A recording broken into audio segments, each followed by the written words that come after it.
Test. Hello. 1, 2, 3, 4. No. Screaming guys. Ooh.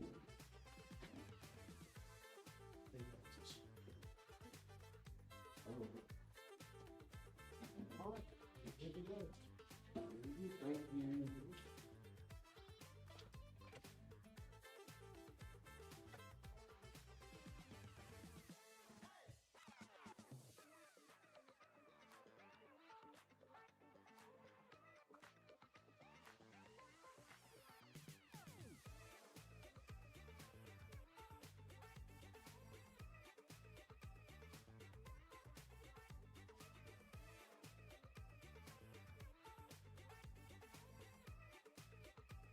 What got you interested in music?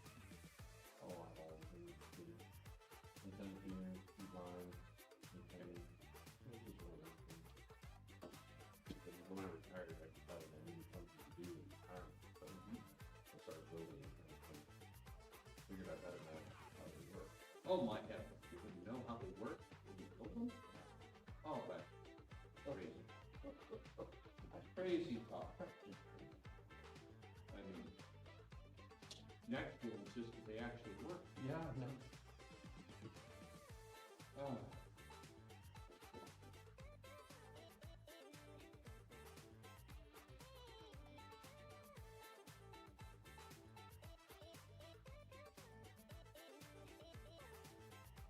What are you thinking of? It's called Black Swan Events. I'm talking on next generation emergency. What is a black swan? Okay, so the Black Swan event is one that occurs infrequently. The one we're looking at is the very infrequent high impact event, and the extreme version is no internet, no electric power, no satellites, no. Okay. Okay? All right. And everyone said, well, it never happened, except it happened in Spain and Portugal on April 25th last year. So, It happened in North Carolina during Halloween. yep, All of the official emergency ultra high frequency communication channels were wiped out. Yep. Because they were all repeatedly. yep, And the generators either ran out of power or ran out of diesel fuel or Yep. didn't start at all. yep. And then the repeaters went down. Yep, and do everything. So this is a valid scenario. They did everything with maintenance. Literally, everything. In fact, in Black Mountain, just north of Asheville, the rescue crews would not go up into the mountains without an amateur operator and a PD. I didn't know that part. Oh, yeah. So that's the class of events, and we were looking at it countrywide and trying to understand that. Right. And so they've spent about 3 years of experimentation and learning, and so it becomes a conversation of what is the role of amateur radio in emergencies, given that, and this is a class of emergency, like one of those, where amateur radio is viable, and we actually can look at everybody else who says they're playing in that space. There are about 7 groups who say they are, and none of them are quite actually poised to be able to do it, and none of them hold it. And therefore, we've done, and we're trying to get ready to do a major exercise. Oh, okay. That's basically that. All right. Yeah, it's got lots and lots of little timbers and things we discovered that even gave us contrary. Oh, really? The experiments are reasonably confirmatory, so I've now decided that if the experiment doesn't confirm it, I don't believe it. Yeah, I agree. I've got all sorts of people telling me how it's supposed to work. People try it. What are your thoughts on Elon Musk, SpaceX, turning those satellites up there into cell towers? So, all an interesting scenario. Yeah. And obviously better availability than what we have. Yeah. The classic example for when you'll get a black swan event is a Carrington event. and the satellites will be Oh, Harriman. Carrington event, a corona massive, Oh, large one. okay. 1859, I think it was. They basically, you could run the telegraph system without having batteries, and they were catching fires in the telegraph offices. And if you did that today, Right. it would be an unholy mess. There would be no satellites. Wow. At least there would be no satellites on the side of the world that was facing the ejection when it came. I hadn't even thought about that. Yeah, no, satellites, or particularly for sun event, satellites are potentially highly deployed. Yeah. Even if they're up there, if you use your ground stations, you're out of line. Okay, so, yes, you should do all the backups you can, but at the end of the day, there are these set of black swan events, which we have known occurred, and which, the most recent is actually literally in Spain. No cell phones. Yeah. No money. No electric power. Right. No internet. No satellites. All of it. And as of this moment, nobody officially knows why it happened. No kidding. There's some interesting data, or theories based on my understanding of dynamic systems, but no one has published this is what happened. Okay. And therefore, if you don't know why it happened, then you can't say it won't happen. Yeah, right. Right. And even if you knew, or even if you know what happened, that's no guarantee that something else isn't going to happen. Oh, absolutely. Yeah, these systems are incredibly complex. Yeah. There's some lovely discourses on how the electric power distribution system came about. And the short answer is it wasn't planned, it happened. Yeah. It just grew organically. Yeah. So, anyway, that's the topic, and we're looking for first feedback, thoughts, and commentary, and second, people who want to play with us. Cool. And, we can tell you this, if you'd like to play in September, you need to be practicing beforehand. We've done the test of when people try something complex the first time. Yeah. Your success rate, well, on a good day is 30%. So, that's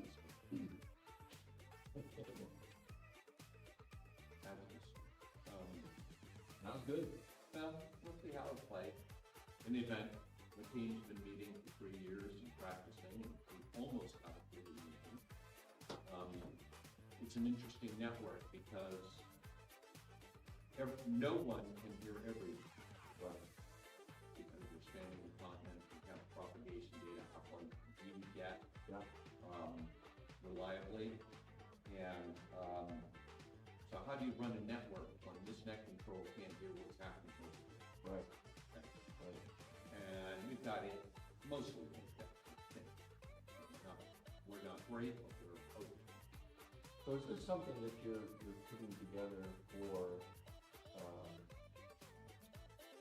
for emergency communications, obviously, but are you going to share your work with other amateurs and other amateur clubs Absolutely. in hopes of getting them into your network, onto your network? Well, so it turns out to make this actually work, you'll need between 50 and 200 people. Wow. Okay. We Per area? No, for the country. Oh, for the country? 50 to 200 for the country. Okay. And do some math for us. What our net is typically 30 at this point. Okay. And we do it every Tuesday night. And that's allowed us to make all sorts of amusing propagation discoveries. Yeah, the propagation prediction tools are giving us their suggestions. Right. So one of the problems is how do you run the net? Because it now can become really practical. Right. And we have a partial demonstration of the way to do that. Okay. Because it can't be done with people. It has to be done with the system. And fortunately, relatively crude systems do that problem.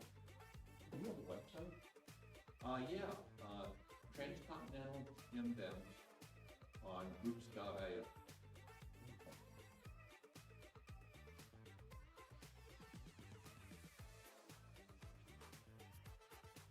Transcontinental, all one word. Yep, Hamvention, all one word. N, NDM. What you do is go to groups.io and look for groups.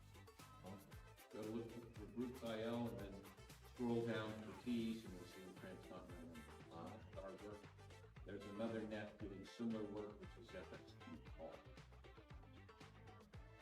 are you getting, participation from other clubs across the country? They're getting people all across the country. We have a map of our different coverage. Our big problem is up in North Dakota, Yeah, they're not working. yeah, And for some odd reason, there's a southern group. But, that's just, we'll get, we got after people to come join us. And eventually we'll let people go. But right now, we've got coverage east to west, very good. And we've got a good core of stations in the center of the country, which are key to holding it all together. okay, Turns out propagation from 1,500, well, between 1,000 and 1,500 miles, you can do at 97% confidence. okay, all right, You can't do 25. right, right. So that means you need 3 stations. If you set up 3 stations, the middle station. I got it. Now, I'm gonna look you up, because it's convenient. We're heavily involved now with the emergency management. Yeah. People in North Carolina, Yeah. because their eyes were open. during- Yeah, it was very exciting. That was very good. And, so this could be something that, we could concentrate on as well. We looked at participation Yeah, and we have, it turns out it scales. okay, We're doing it for the country because in the arts industry, why that was done. We're sponsoring team, official sponsoring team, an education-wide team. But we're reproducing it in southeastern Massachusetts because the emergency management director that I work with said, I'm setting up a shelter, yeah, but how do I run the shelter since in New England and Massachusetts, all emergency communication and reporting and requests go through WebEOC on the internet. right, Now, if I don't have an internet, now what? now what? That was his question. And it turns out it's just scales and light tweaks to the process. It just scales. We have a team being set up officially built into the EMA plans at this point. Got them in for review. Let's see how well they survive the review. So we've got a prototype of interactions with EMA officers, and it turns out what you do is you create an agenda to the comprehensive emergency management plan, which students require to, and it's just an agenda to that. Specifies under these conditions, this is your communication procedure. These are the people who do it, and you have an ICS 205, top of it here. It's actually pretty good effort for planning. Big problem with not planning, practicing. Do it right. This thing, the first time you try doing it, see if it doesn't work. It just does not work. Yeah, that's Okay. and yeah, I came out of the national traffic system. Just trying to understand how it is useful in an emergency. I know it's a long conversation about that, but it's technically sponsored. That's an issue.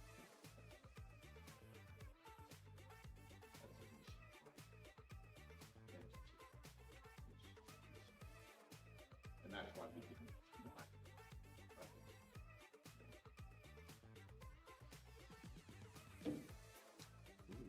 I would love to stay through the presentation, but I have to have to do, you know, it is an 8-hour.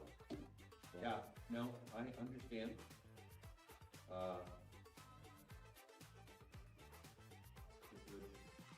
Yeah, I didn't expect a lot of people, but I just keep getting opportunities to get the story out and see what the comments are, where we're broken, because obviously no one can think of everything, and nobody can think of everything. It's a And- team. Yeah, it takes lots and lots of input. Others, yeah. In fact, you look carefully at this team, it's 200 people Okay. on all of the facets of this. It's a 200 person roughly. So, it's got so it's going to be. It introduces the whole question of what are your organization structures.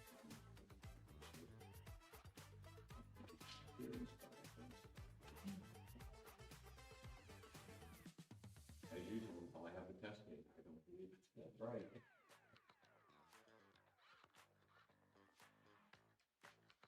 Now, you also looked at antennas. Antennas. Yes. Well, you have to understand the entire system, right? You have to understand the three major components of your antenna system. The transmission line, and the antenna itself. Okay. And we did a tremendous amount of work in the beginning with a tool called SimNet or SimSmith. At the time, were you familiar with this tool? No, I'm not. I can show you. I got a lot of slides. I'll show you. It was, for me in particular, it was an extremely eye-opening experience using this tool to model the entire system. Yeah, okay. So, one of the challenges is if you really look at this problem, you have to assume that any permanently installed infrastructure is gone. Okay. Okay. There are other reasons why you need, but the first assumption, it actually comes straight out of the ITU guidance on its case, is to assume the infrastructure is gone. That means all antennas are improvised antennas set up on the floor. Right. And now, this is one of the things I've been doing here, tweaking blues. How do I get a portable antenna that will do, and it turns out you have two classes, 80, 60, and 40, Yeah. and 40, 30, and 20. So the two classes, you can do all in one, that's great. And the question is, how do you make a good antenna? We can set up, we'll suggest 15 minutes if you're set up. Yep. That we have a benchmark of that has been done. Yep. That will provide acceptable performance in those two spaces. Power output is 100 watts. There's some amusements about that statement too, because it says 100 is the beginning place to be able to flip 10 watts. Right. You need 100 watts, and then you need the best antenna you can put up, that you can put up quickly, it doesn't take huge amounts of space. Yep. And again, one of these structures works on 80, 60, and 40. 60 is interesting in there for technically or organizational reasons, and the other one is 40, 30. And so what would I use for an antenna that I can set up quickly that would do good jobs in this case? We were considering, in order to talk to others, to all the other hands in the area, the power problem is getting over the mountain. Absolutely. So Something with us. we were considering 80 meter antennas that are set up more like a pheasant, because it's a few feet off the ground. Yeah. So they're cloud warm. Right? Yeah. And it goes up, comes right back down, and Okay. gets over the next mountain. So super embassy is what it sounds like. Yeah, yeah.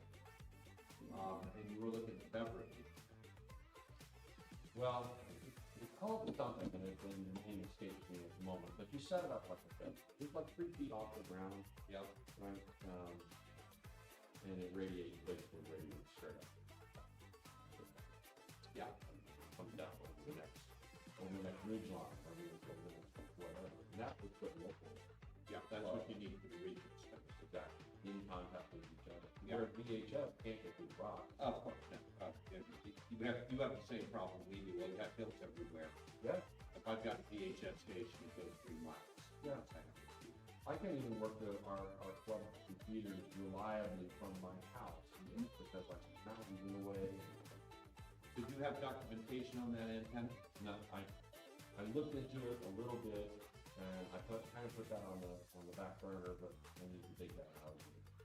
Yeah, because, the regional one needs a different antenna than the continental. Oh boy, more victims. It turns out because the improvised antennas tend to be bad antennas, Yeah. they actually get more vertical transmission, more vertical radiation, we're seeing, than well-designed antennas, which are designed to have flat takeoff. Right. Okay, but you don't have a right. I don't. You have a car.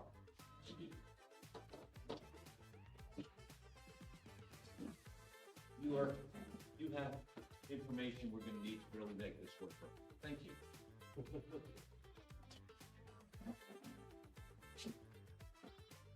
so you're using horizontal wires. Yeah, we're planning on it. Okay. After Helene, it really came to the forefront that, hey, we're in bad shape. Yeah. We're not ready. You have an extreme version of what we have in. Yeah.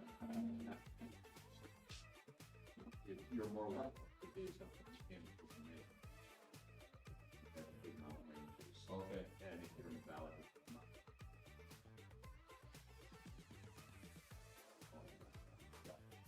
Lately, I've been playing with Delta and that I can quickly deploy Okay. on a tripod.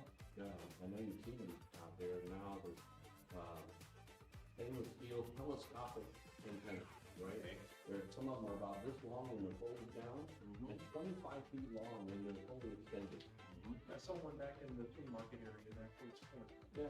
So recently I made a Delta loop, and all I have to do is change the length of the crosswire, something goes across the top.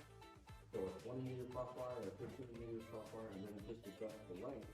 And the take like that angle on a Delta loop, it's beautiful. It's like a beam, and it's between 20 and 30 degrees. Take off. All right, so I need to do Delta. Oh, you do that. Because there's no ground radiation whatsoever. It doesn't go. It goes straight out. I built it for field day operations, which are kind of.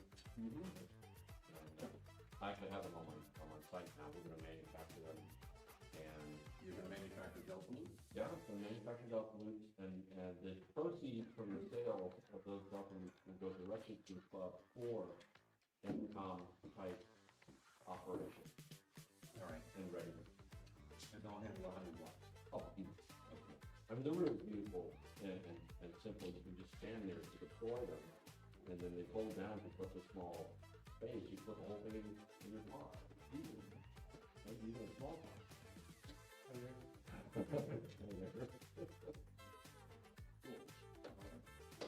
That was a little cool. That's me.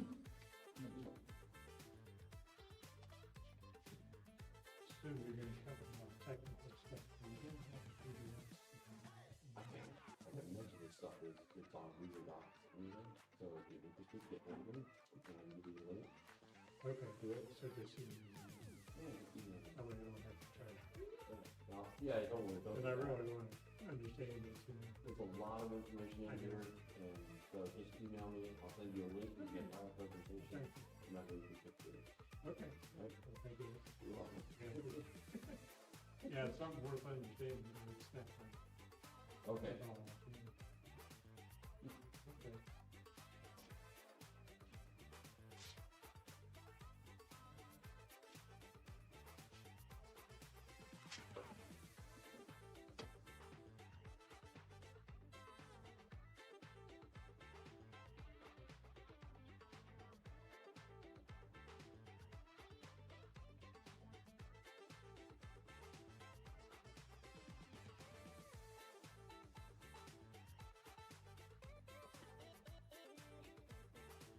But reasonably, not dramatically, 5 things is going to be very.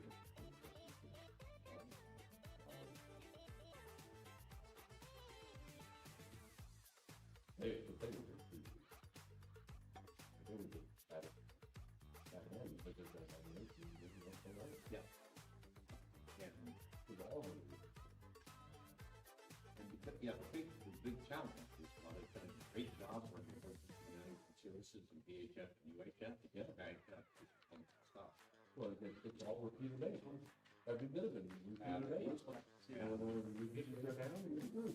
Throw in the resistance. Oh my God. And the gravity. Good to see you, man. Good to see you. Take it back over to you, all right?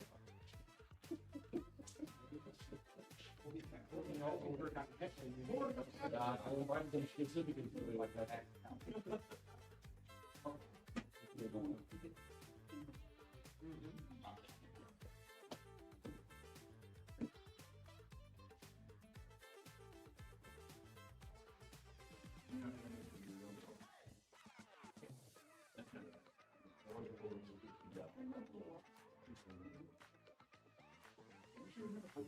What? Oh, no. We're not here to talk about it.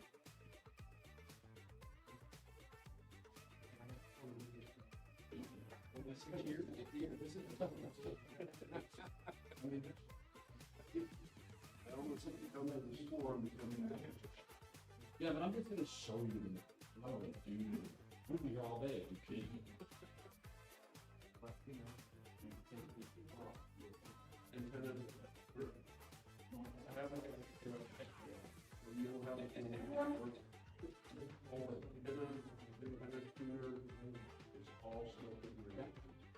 and there's so much misinformation out there on the internet. Yeah, and it's one of the things that we're all doing is this reputation of change. Even from some of the big names out there, the information glosses over. You don't fully understand what's actually happening. You're like walking over a bunch of information because it gets too, too much for your brain. What's that? Welcome. How you doing? Good. How are you?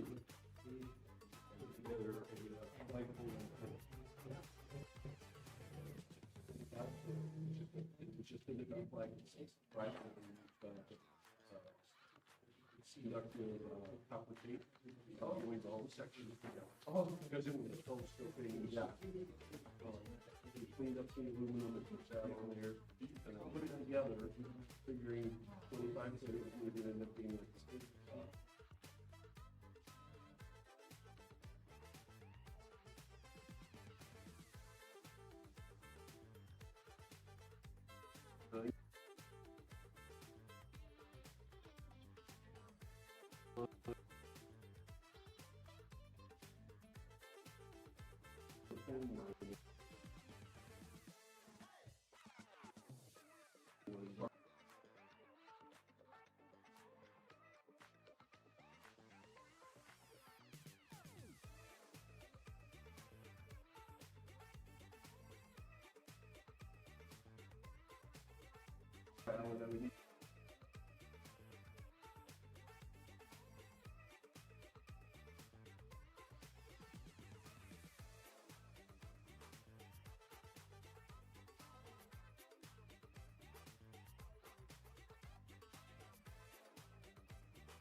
right?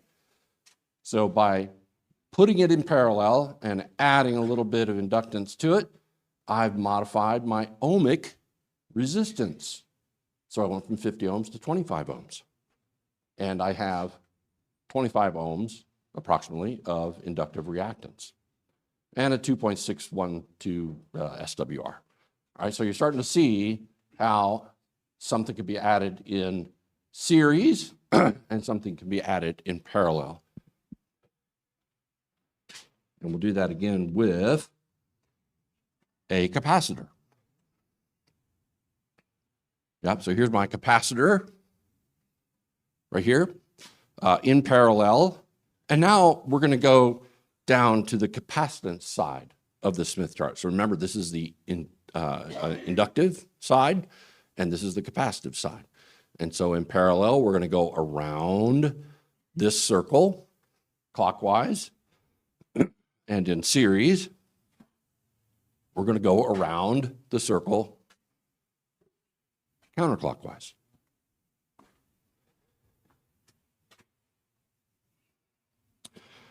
Here is an example of lumped circuit. Again, starting out at 50 ohms on my load. I'm adding a capacitor in parallel. That takes me to this point right here. And now I want to get back up into an inductive impedance. So I add my inductor, give it 795.8 nanohenries, and suddenly I'm back up here. I still have a really crappy SWR. But I was able to eliminate this capacitive reactance by adding my inductor, and I could have stopped right there, right, and eliminated the inductance altogether. But I'm up here. So now, what do I... Oh, I think it's just a marker. What do I have to do to get back to 50 ohms and no reactance? Right? What do I have to do? Oh man, think smart. Add another capacitor right there. And so this should look familiar, right? No pi network now, right? So I went from here to here to here to here, and I'm right. And look at my SWR now, 1.0 to 1, right? So this is how an antenna tuner works. And by adjusting the values of the components inside, we can eliminate reactance, we can change, modify the resistance, and get it to wherever we want it to go, right? And next up, we'll be putting some transmission line in here so you can see how that affects things. And then we'll, again, modify our components to get us back to where we want to be. All right, now let's modify the load a bit to give it some initial reactance. So now I'm at 100 ohms and I'm capacitive 20 ohms. So that puts us here. This is the 100 ohm resistance circle, and I'm slightly capacitive reactance at this point. And now I want to build a network out to take us back to 50 ohms. So I'm going to add a capacitor in parallel, which is going to take me down to the 50 ohm circle again. And then I'm going to add inductance to take me back up here to 50 ohms. And just a little bit of reactance, right? Nothing's perfect. So we can't eliminate the reactance altogether. And then my transmitter's happy again, 1.005 to 1. Okay. This is an example of some network topologies that you might want to use for various areas of the impedance plane, right? This would be this side, that'd be my 50 ohm point. This side would be inductive and higher resistance, greater than 50 ohms. This is capacitive, greater than 50 ohms. And things get really funny over here. When you're less than 50 ohms, things get kind of weird. And so you may end up with topology like this. Highly inductive, way less than 50 ohms. You're going to use 2 capacitors to get you back here. Or if you're closer in, less inductive, a capacitor and an inductor to get there. So this side is a weird bird. Most of our antenna tuners work here and here. All right, so different topologies for different needs. So the message here is there is no one antenna tuner that's going to match everything, right? Depending on where your excursion is into the impedance plane, you may need a different topology. All right, so before we leave this section though, we're going to add a transmission line on this, and I'm not gonna change any of the other components. So we're gonna leave the capacitor the same, leave the inductor the same, leave our load at 100 ohms and slightly capacitive, and I'm gonna put 90 degrees of 50 ohm LMR 400 coax in this solution. 20.83 feet is 90 degrees at 10 megahertz, right? And that takes us from here, that's where the load is, to here. So the transmission line has transformed our impedance from 100 minus J20 to 24.77 plus 4.69. J is 4.69. Took us out here. And then without changing anything else, we end up out here in the middle of nowhere. 4.262 SWR, 1 to 1, or 4.6262 to 1. Okay, so what do I have to do to my transmission line to get us back to that point?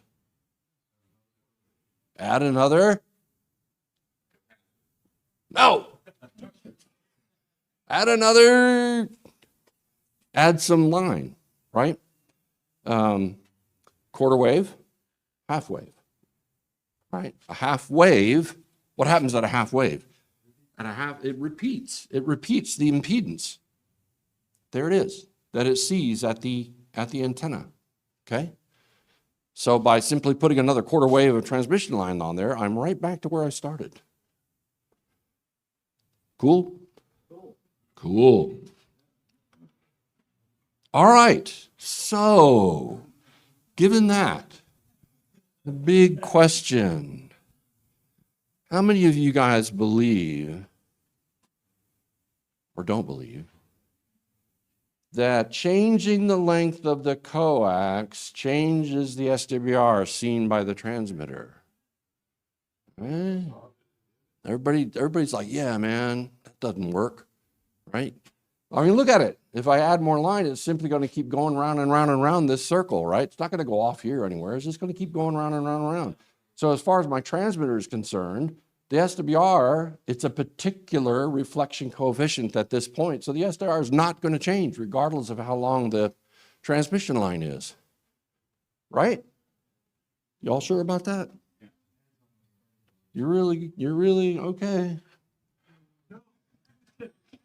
No? Yes? No? Shut up, Heckler. All right, here we go. How about now?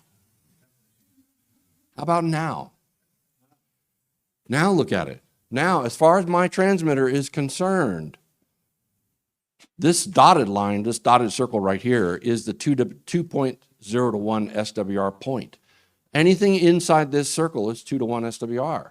Anything outside that circle is more than 2 to 1. Anything further in is better, 1.427, as far as the transmitter is concerned. As far as the as the transmission line is concerned, it's been normalized around this center spot. So as far as the transmission line is concerned, the SWR is exactly the same. But as far as the transmitter is concerned, those old guys who used to work with ladder line, they knew what they were doing. This is 450 ohm ladder line. So that characteristic impedance no longer matches the characteristic impedance of the generator. So the normalized point for that transmission line is somewhere other than the center of the Smith chart. And as you add or subtract feed line length, you can get to a better SWR as far as your transmitter is concerned, right? Anything that's different, has a different characteristic impedance than your transmitter. If it's 75 ohm line, coaxial 75 ohm, same thing's going to happen. Right, the normalization point won't be at the center, it'll be somewhere else. And you can go around and around, and it'll change what the transmitter sees. All right? Does not happen with 50 ohm RGA. Say it again. That does not happen if you're using 50 ohm. Correct. Because 50 ohm line has the same characteristic impedance as my transmitter, which means they're both normalized on the exact dead center of the chart. And so more and more feed line that I add doesn't matter. Of course, it does matter that a coaxial line does have losses, right? There are losses. So you're going to experience losses the more coax you have. Whereas a ladder line, you won't have the kind of losses. All right? So the CB guys were wrong, man. They were just wrong. All right, so now let's talk about reflected energy. So we've seen how we can use our tuner to resolve reactances and resolve the impedance or the ohmic impedances. But what about the reflected energy back from our antenna? Let me take a quick drink. All right. Having a high SWR generally means that you've got an impedance mismatch somewhere in your system. This generally happens at the antenna and feed line interface, but it can also happen at any other impedance discontinuity in an antenna system. An impedance mismatch between the feed line and the antenna will result in reflected energy coming back toward the source, back towards the transmitter. We must now explain how an antenna tuner handles this reflected energy such that it does not show up at SWR on our transmitter. Okay, some important notes for this section, and this is where the main body of the work is. In doing research, my own research on this subject, 3 or 4 of the most influential authors were these guys right here. Dr. Stephen Best, VE9SRB, Walt Maxwell, of course, right, W2DU, Jeff Anderson, K6JCA, alive and well in California, and David Knight, G3YNH, unfortunately also SK. In 2001, Stephen Best published a 3-part article on how an L network tuner actually works. This was published in QEX magazine back in 2001. And by the way, these archives are still available. If you're an ARRA member, you can go on to the site, go to the QEX archives, and you can download these articles. I highly suggest if you're interested in this subject, do that. Do go and read those. Walt published a rebuttal to Dr. Best's work in 2004. And his work is also available. His one page, or not one page, but his addition to this, or his rebuttal to this, is also still available on QEX. Walt did not agree completely with Best's analysis, which left us again in this quagmire between what is right and what is wrong. In 2021, Jeff Anderson took it upon himself to solve this problem. Jeff redid all the work that Best had done, redid all the mathematics, and he found out that Best's solution was correct. He also discovered that Walt had misinterpreted something that Best had said in his articles early on, which led him astray of what Best was trying to say. So Walt, by the way, if you read these articles, Walt, he was not a real friendly guy. Okay, so that's where this comes from. That's where all of this stuff comes from, is from these 3 guys, and a lot of help from David Knight as well. All right, so we're going to take a quick look now at transmission line characteristic impedance, because it's important that we know our transmission line characteristic impedance, because our formulas depend on it. So a transmission line has a characteristic impedance. We all know this. We're all familiar with 50 ohm coax and 450 ohm window line. But why do these lines have a characteristic impedance in the first place? Characteristic impedance of a feed line is defined as the line's input impedance when the line is infinitely long. Specifically, it is the ratio of the amplitudes of the voltage and current along the length of the line determined solely by the line's physical characteristics, including the conductor size, the spacing, the dielectric material, separating wires. Why is it important that the line length be infinite? Right? If the line length isn't infinite, it means there's a discontinuity in the line somewhere, right? There's an end to the line. There's something else in the line. Any discontinuity in the line is going to result in reflections if it's not terminated into exactly its characteristic impedance. And those reflections coming back are going to influence the amplitude and the phase and so on and so forth of the forward transmission, right? The incident signal. So that's why. Okay. Why is it important to know? The formulas for the transmission and reflection coefficients. So now we're going to talk about the two coefficients at the discontinuity all depend on the characteristic impedance of the transmission line, Z naught, and the impedance directly on the opposite side of the continuity. So in our formulas, we're going to take into account at any junction or any discontinuity like this is our transmission line, this is our antenna, we're going to calculate our reflection and our transmission coefficients right there. We're not going to look at anything else. We're just going to look right there at that discontinuity to calculate these things. Transmission coefficient is it's the amplitude, the ratio of the amplitude of the transmitted wave versus the amplitude of the reflected wave. And I see that PowerPoint is not doing this right. Oh, there it goes. It actually started, right? Is it working? Oh, it's not working on my computer, but it's working here. All right, so you've got the forward wave, right? Doggone it. This is our transmission coefficient, and a reflected wave, which is determined by our reflection coefficient. If we have, let's say our transmission line is 50 ohms, and our antenna is 100 ohms, then our transmission coefficient is going to be 2 times 100 divided by 50 plus 100, or in this case, 1.33, meaning that if I have a 1 volt signal coming on my transmission line here, what ends up on the other side of this discontinuity? 1.333 volts. Oh my God, it's magic. No, it's just Ohm's law. Reflection coefficient is where we're going minus where we're coming from, divided by where we're going plus where we're coming from. So the reflection coefficient in this case with the 50 ohm transmission line, 100 ohm load is 0.333.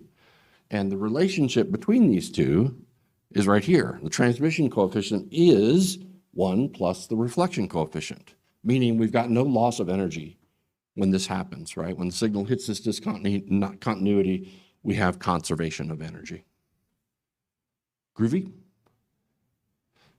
All right, here's a little graphic of that transmission coefficient at any discontinuity. Some power is going to get through, some power is going to reflect, right? This may be your transmission line, this is your antenna.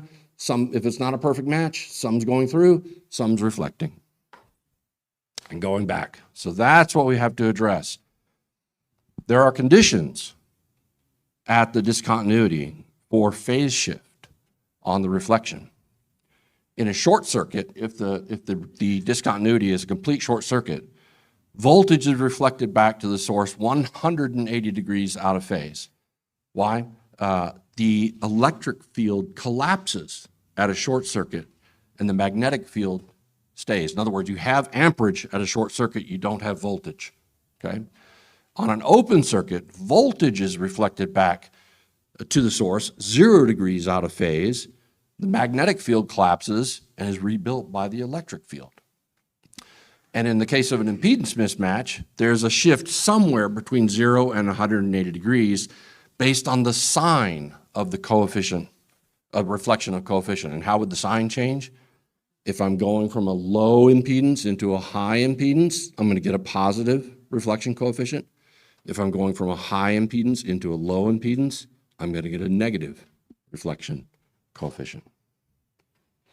Same thing happens for current. It's just a little bit different, but we're going to talk about voltage here. And I usually have a demo in Circuit.js to show just that, but I'm on this foreign computer, so we can't do that. Okay, so why just look at the impedances at the borders? That's the question. Why do the transmission coefficient and reflection coefficient only take into account the impedances directly on either side of the border? Why don't the formulas consider the total impedance of the rest of the system instead of just the differences at the borders? And the answer is, think of the power coming through the transmitter as a single impulse of power.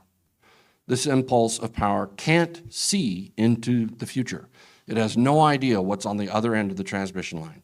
It could be a short, it could be an open, it could be an infinitely long line, it could be an antenna.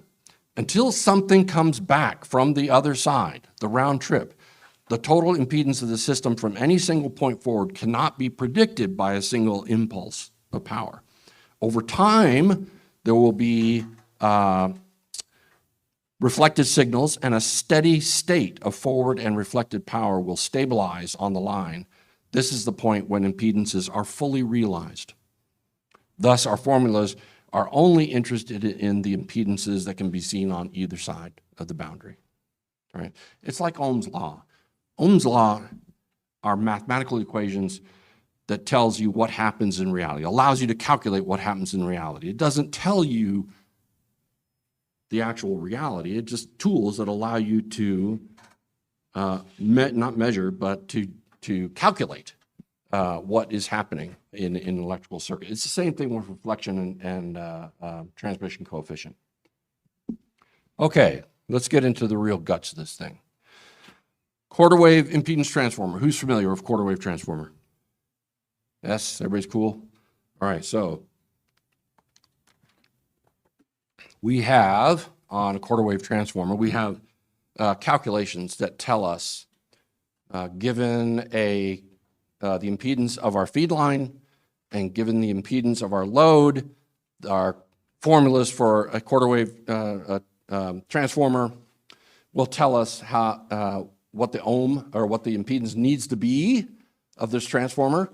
And of course, our frequency determines how long it's going to be. Quarter wave, right? So 10 meters, quarter wave is going to be a particular length. That's why a quarter wave transformer only works on one particular frequency. And in this diagram, we can see any length of coax, another piece of coax, in this case it's 100 ohms, and our load is 200. And so at this point, at this discontinuity, when everything is up and running, the reflection coefficient at this point is going to apparently become 0. Apparently. And that's important. Until then, we need to do some calculations. So our reflection coefficient of power coming back this direction and going back to our transmitter, this reflection coefficient is 0. Why is it 0? 50 ohm transmission line, 50 ohm transmitter, the reflection coefficient goes to 0. Going this direction, the reflection coefficient going from 50 ohms to 100 ohms is 0.333. And here at the antenna, 100 ohms going to 200 ohms, and again, 0.333. Now, as far as our transmission coefficients, 50 ohms into 100 ohms, 1.333, 1.333 going to the load, and 2/3, or 2 divided by 3, going back this direction, 100 ohms going to 50 ohms, gives us a transmission of the reflected power, transmission coefficient of the reflected power of 2/3.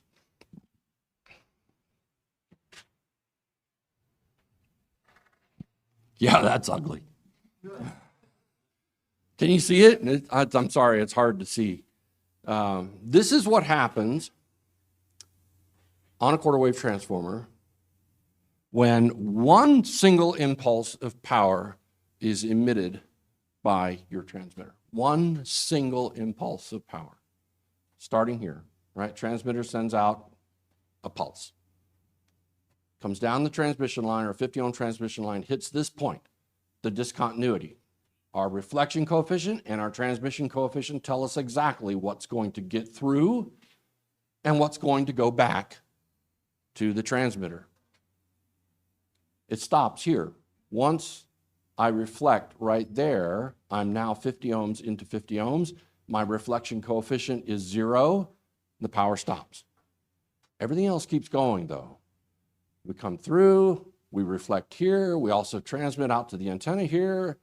Again, we go through, we reflect, through, reflect, all the way down until we reach a steady state. That's just one impulse of power. In the end, this is where the mathematics gets really ugly. In order to figure out what that total power is, total power going back to the transmitter, we have to add everything up in an infinite series. So now we're talking about infinite series mathematics that are going to tell us what the voltage is, or what the current or whatever is going to be at the end of the day. This is ugly, but fear not. After a few cycles, the reflections have become smaller and smaller, and over time, a steady state formula can be developed for reflections as well as transmission.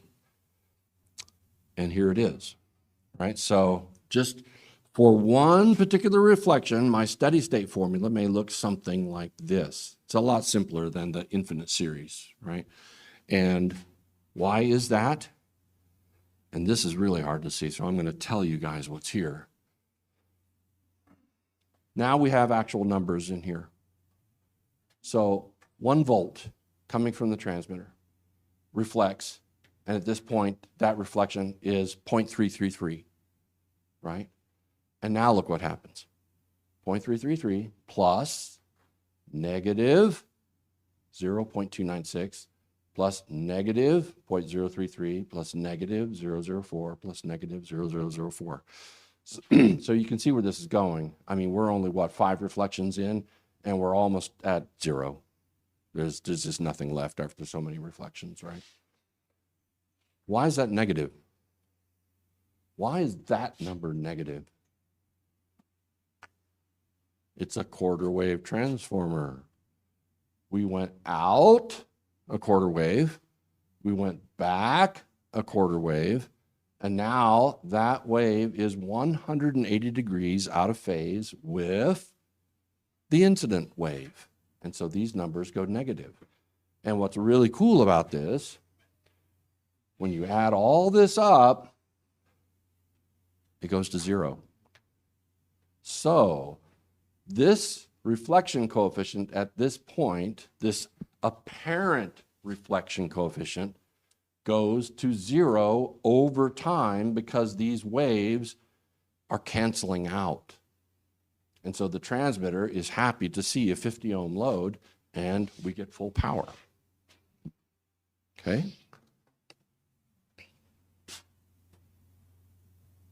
This is an interesting chart. Look at the bottom chart on this, and I'll go over on this side this time. This is the reflected energy, this bottom chart on the left-hand side. This is a measurement of the reflected energy. This is a transmitter on full time now. Key down, transmitter on. And I'm measuring at the discontinuity. So I'm measuring full power, and now the reflections start to return from the antenna, and look what's happening to our reflected power. It goes to 0. And now, over on the right-hand side, when I turn the transmitter off, what happens? The reflections immediately come back. They're always there. They're being canceled out right here, right? The forward power and the reflected power are being canceled out right there. Turn the forward power off, the reflected power comes back until it's all drained out. Yeah. Yeah. Again, this material came from Jeff Anderson. He helped me out quite a bit with this, by the way. Okay, so here's a better diagram. And this is a steady state representation of what's going on in steady state. What do I got here? 2 volts. 2 volts coming in, and eventually at the output side, 2 volts. Okay, no loss of energy. But how can we have no loss of energy? I've got 1/3 of a volt in a reflection right there, and I got 1/3 of a volt coming back that direction. How can there be no loss of energy? Because this is new energy coming from the transmitter, right? Bing, bing, bing, bing, bing, brand new energy. And this is yesterday's energy, right? This is the leftovers from everything that's been going on. So what comes out at the very end is says, oh yeah, I got 2 volts going in, I got 2 volts coming out, everything's great. It's 2 volts of new power plus 2 volts, some remains of the older power. Okay, so this is what it looks like. This is what actually happens, right? You get a reflection right here. You get a reflection at the antenna. These kind of feed on each other, by the way. Right? If you were to put a watt meter right here, you would measure more power out than you actually put in. Yeah. And then again, we have this cancellation right there, which is what the transmitter sees. So focus on that, if you will. If you take anything away from this presentation today, this is it. This is the most important thing to take away today. This is how all antenna tuners work, not just quarter wave transformers. All antenna tuners work this way. Walt Maxwell referred to this as cancellation at the matching point. If you read his reflections document, he calls this cancellation at the matching point.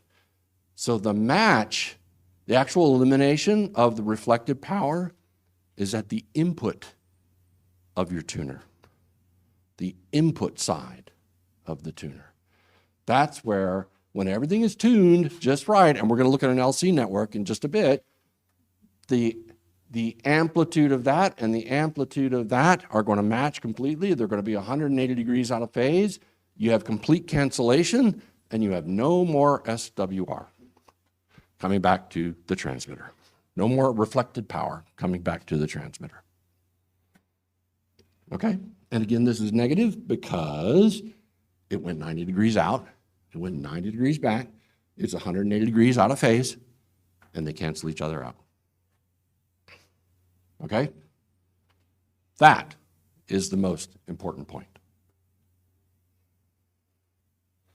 So here's a quarter wave transformer. Here's our transmitter. Let's see.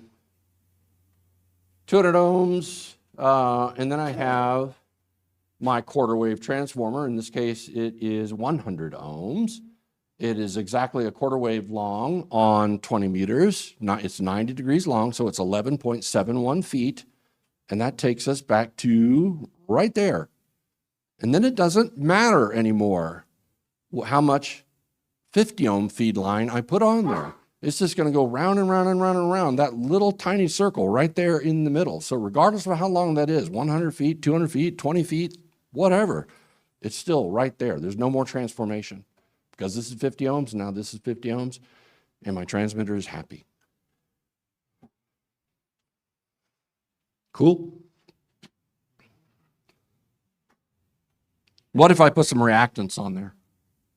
Now I'm using a quarter wave transformer, and now we're not 200 ohms anymore. We're 200 ohms and slightly capacitive.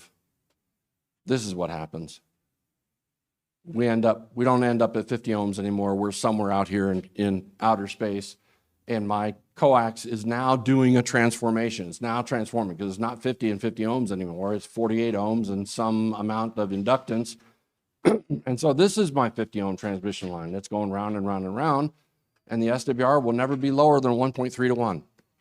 So that's why a quarter wave transformer only works properly in an application where you have no reactance, right?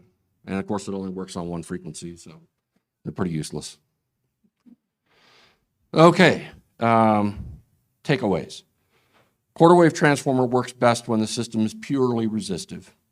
The solution to the impedance mismatch that we have corrected with the quarter wave transformer works exactly the same way in more complicated antenna tuners. We'll see that next. What's our time? Okay, we got a little bit of time.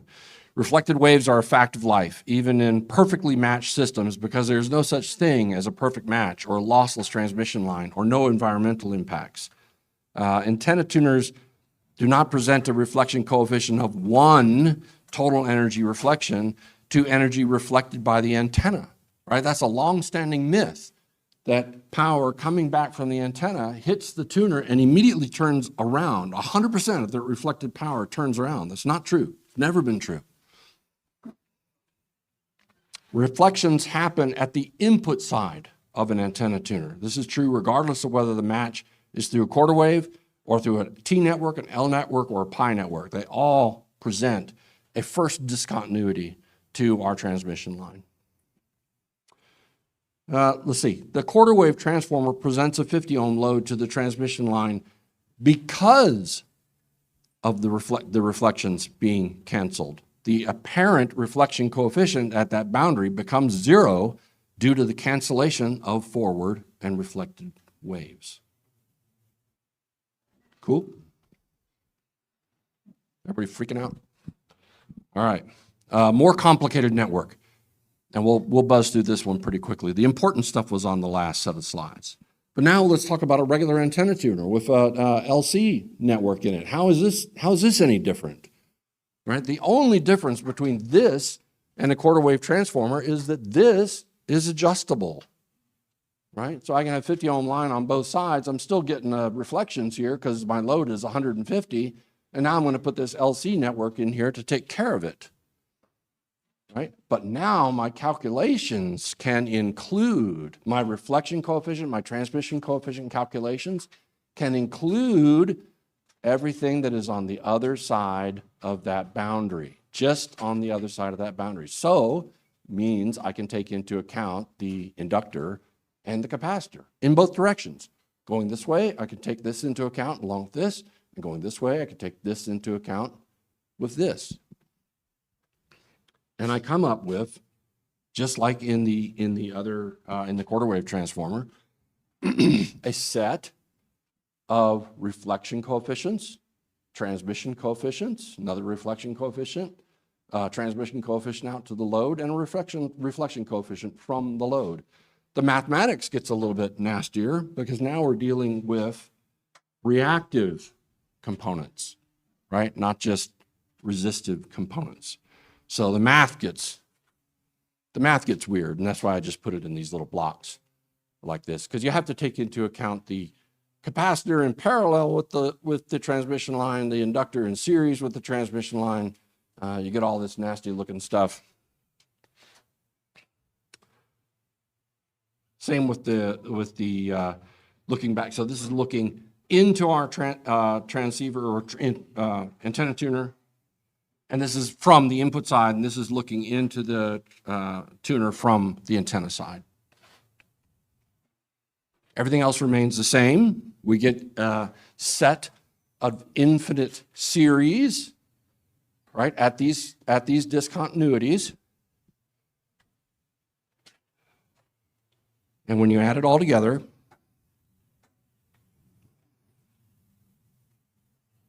the reflection at this point is canceled by the reflected waves coming back from the transmitter. So again, this reflection coefficient goes to 0. No standing waves at this point anymore between the tuner and my radio on this piece of coax. Transmitter is happy, 1.0 to 1 SWR. So again, cancellation at the matching point. At the match point. The match point being at the tuner and the transmission. At the tuner, right? It's hard to realize that this is what's happening at the input side to the tuner, not just the output side. Okay, so in best work, For best conclusion to be correct, the reflected voltages at the input of the tuner need to be equal in amplitude and opposite in phase to the reflected voltages coming back from the reflection at the antenna. And in this case, the phases were 70.53 degrees and negative 109.47. Put those together and you get 180 degrees, complete cancellation. So best conclusion was correct. Okay, so for brevity, I skipped over a whole lot of the intermediate mathematics necessary to form the steady state equations. Again, for an in-depth review of this material, you can look at Jeff's work here, and then the QEX articles in the QEX archive. They're a great read if you're interested in this stuff. Maxwell responded to BEST in 2004. Yeah, this is actually on the web. So I've got a card right here. If you guys want to take a card, send me an email. I'll be glad to send you the link to this, and you can get all that stuff. Cool? Yeah, we got to hustle now. We're getting close. Let's see. While Maxwell may have disagreed with some of what BEST had wrote, it is clear that the end result, consisting of wave cancellations at the input of the tuner, is the same. Walt, of course, concentrated on conjugate matching of the two waves, while BEST concentrated on amplitude and phase. Okay, the fun stuff. How to turn your antenna tuner into a space heater, right? This is fun. The inductors in an antenna tuner are the major culprits when it comes to power loss, especially when you're tuning vast excursions into the impedance plane. An inductor becomes resistive when the amount of reactance dialed into the roller inductor goes up and the Q of that component goes down, right? Inductors don't have a stable Q, they have a variable Q. And so the more inductance you have dialed in, the more the Q goes down and our resistance goes up. More induction, less Q, more resistance, and they can get hot. Here's a good example. This is again from Simnec. This is an antenna here on the left-hand side. It is 65 feet long, 40 feet in the air. It's a dipole, and it was cut specifically for 40 meters. And my transmitter is driving this 40-meter antenna on 80 meters. And look what's happening to our impedances. Because this antenna is electrically short for 80 meters, the resistance at the input point of the antenna is 13.29 volts and 1,178 ohms capacitive reactance. So in order to eliminate 1,178 ohms of capacitive reactance, we're going to need a whole bunch of inductance to do that. So my inductance goes way up, 50.31 microhenries, which just gets us back to about 19.3 ohms at 23.27 inductive ohms. Great, we eliminated it, great. And then with a capacitor, I can get it back to just about 50 ohms and I'm happy, 1.063. But look what has happened. With 1,000 watts going in, my pointer there, 1,000 watts going in, my capacitor is burning less than a watt, but my inductor is burning 310.7 watts of power, right? Think that's bad? Just wait, right? And so 687 watts going out. Pretty good, 687 watts, 68% efficient, right? How about now? Let's put a pi network in there. Now things get really whacked. Now our resistance, the resistance at the input side of this capacitor is now less than an ohm, and our reactance is 200 capacitive. And now the inductor is dealing with this almost a dead short. We're dialing in 8.78 microhenries of inductance, and my power loss has gone to 681 watts. So don't ever drive a 40-meter antenna at 3.8. megahertz. This is when you could cook toast on that, right? So that's how you do that. That's how you turn your antenna tuner into a space heater. Cool stuff. Let's see. We can. Yeah, it's pretty hot. What would the story be if you were just running barefoot at 100 watts? Oh, I mean, you're going to lose a percentage of the power, right? The percentage. Yeah, exactly. I mean, it won't get as hot, but you still, this thing is only, let's see, where is it? Here we go. What's going out to the antenna is only 253 watts out of the 1,000 that we put in. So if you're running 100 watts, you're going to get 23 watts out. It's not a good antenna. All right. Okay. So yes, antenna tuners can be lossy under certain circumstances, but let's be realistic about what's going on. The antenna tuner represents 1/3 of your antenna system. The other parts are your transmission line and your antenna itself. If a ridiculous low impedance is being supplied to your antenna tuner, don't expect your tuner to be able to perform a miracle, and don't blame the tuner when it goes up in smoke. All right, quickly, myths and urban legends. Antenna tuners just fool your radio into believing there's a match. Does it? Does it fool your radio? Nothing makes me more angry than seeing somebody say this. That's like saying that your cell phone charger fools your cell phone into believing that the entire national grid is 5 volts. Right? Same thing. I just can't stand that. This is a great one. Heard this one on an internet forum. Antenna tuners burn up reflected power and send it to ground.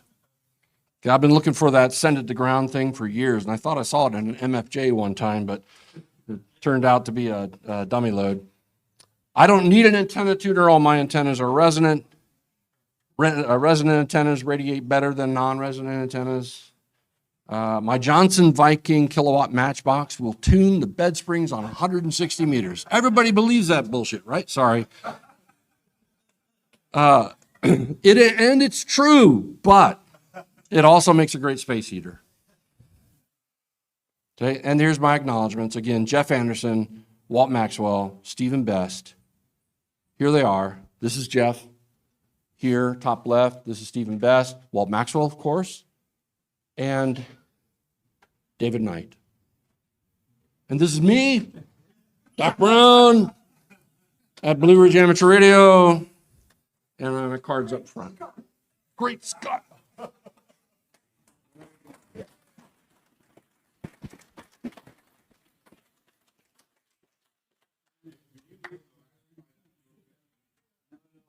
Oh, grab my card. Send me an email.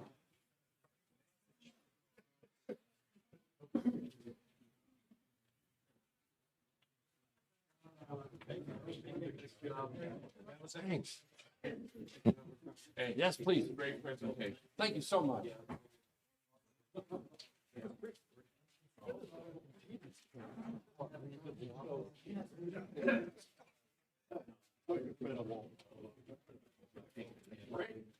Now that everybody has a nano DNA, these shows how they match their.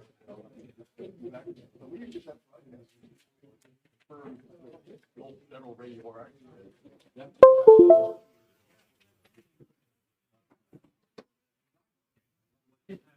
We have such good card these days. Such good. Some of the smoke and mirrors. Okay, good. Still saw quite a bit of it in the. You know, good demonstration. You know, like 2/3 watt meters. No, I don't. We're given the next one. Okay, because I was. Like building 4 watt meters. Well, it's the 4 I'm building for. We're looking for E4, I believe. Yeah, that's the, for the drawings. Yeah, it's, I believe it's the furthest building. Yeah. Yeah. All of my antennas, I don't really all my antennas.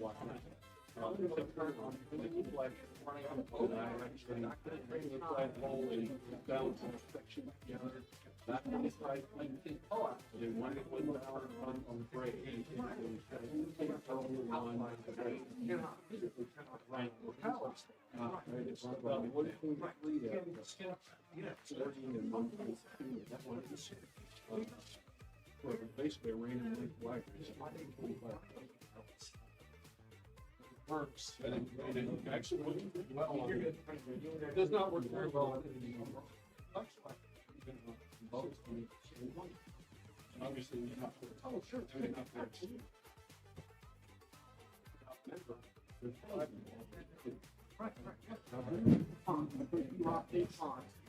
The waves are going to pass each other. Right. Just like that, and show up on the.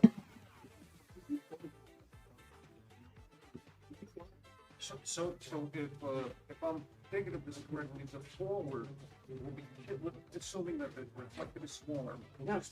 Oh, so yeah. Yeah. Right. Exactly. I can get right back. Yeah, I'm gonna be here. Thank you. What's that? So, I do have contact information on here, where you can get in touch with me via email. Okay. Well, since yours that. Here, you know what? Okay, so let's go. Because on your, you guys have no, scheduling on the. You didn't get it? You don't have any high voltage. It's my name, Yeah. John Yeah. dot R dot Weisman Okay. at Gmail. Okay, good. Thanks. I know. I'm rocking and rolling. No, you still got 7 minutes. Oh, okay, so. No, he's actually very efficient in clearing out, so You got questions? I'm not starting for another 5 or 6 minutes. Okay, Go sorry. ahead. Oh, no problem. No. No. I looked up yesterday, so I know a little. You're good to go. Sure. I'm wondering, is there like a more basic Yeah. feature that, you know, where they just talk about reactants, all the basic stuff before this thing? Well, I mean, we could cherry pick some of the basic stuff out of this to present to the club. No, I do that all the time. All kinds of clubs are calling me for this thing. We're in Michigan. Yeah, we'll do it over Zoom. Oh. Hey, let me talk to you about that.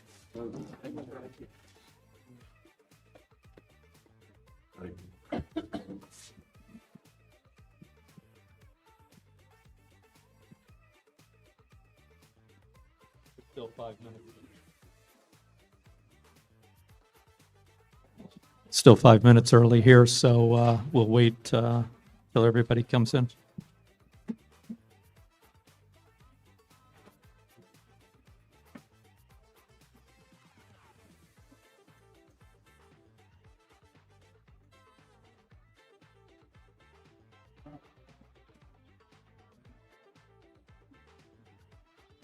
See if I can see it.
Three more minutes.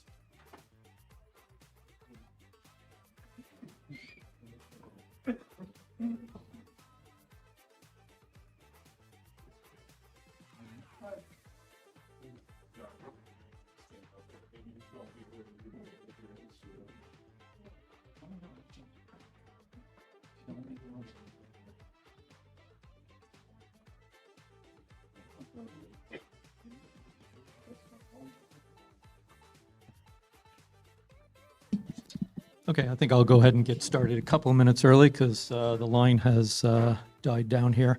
So for those of you who were in the last presentation, if we were introducing a Monty Python sketch now, we would definitely say, and now for something completely different.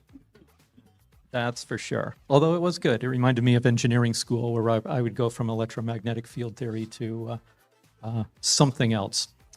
So this is a introduction to Raspberry Pi design. Oh, okay.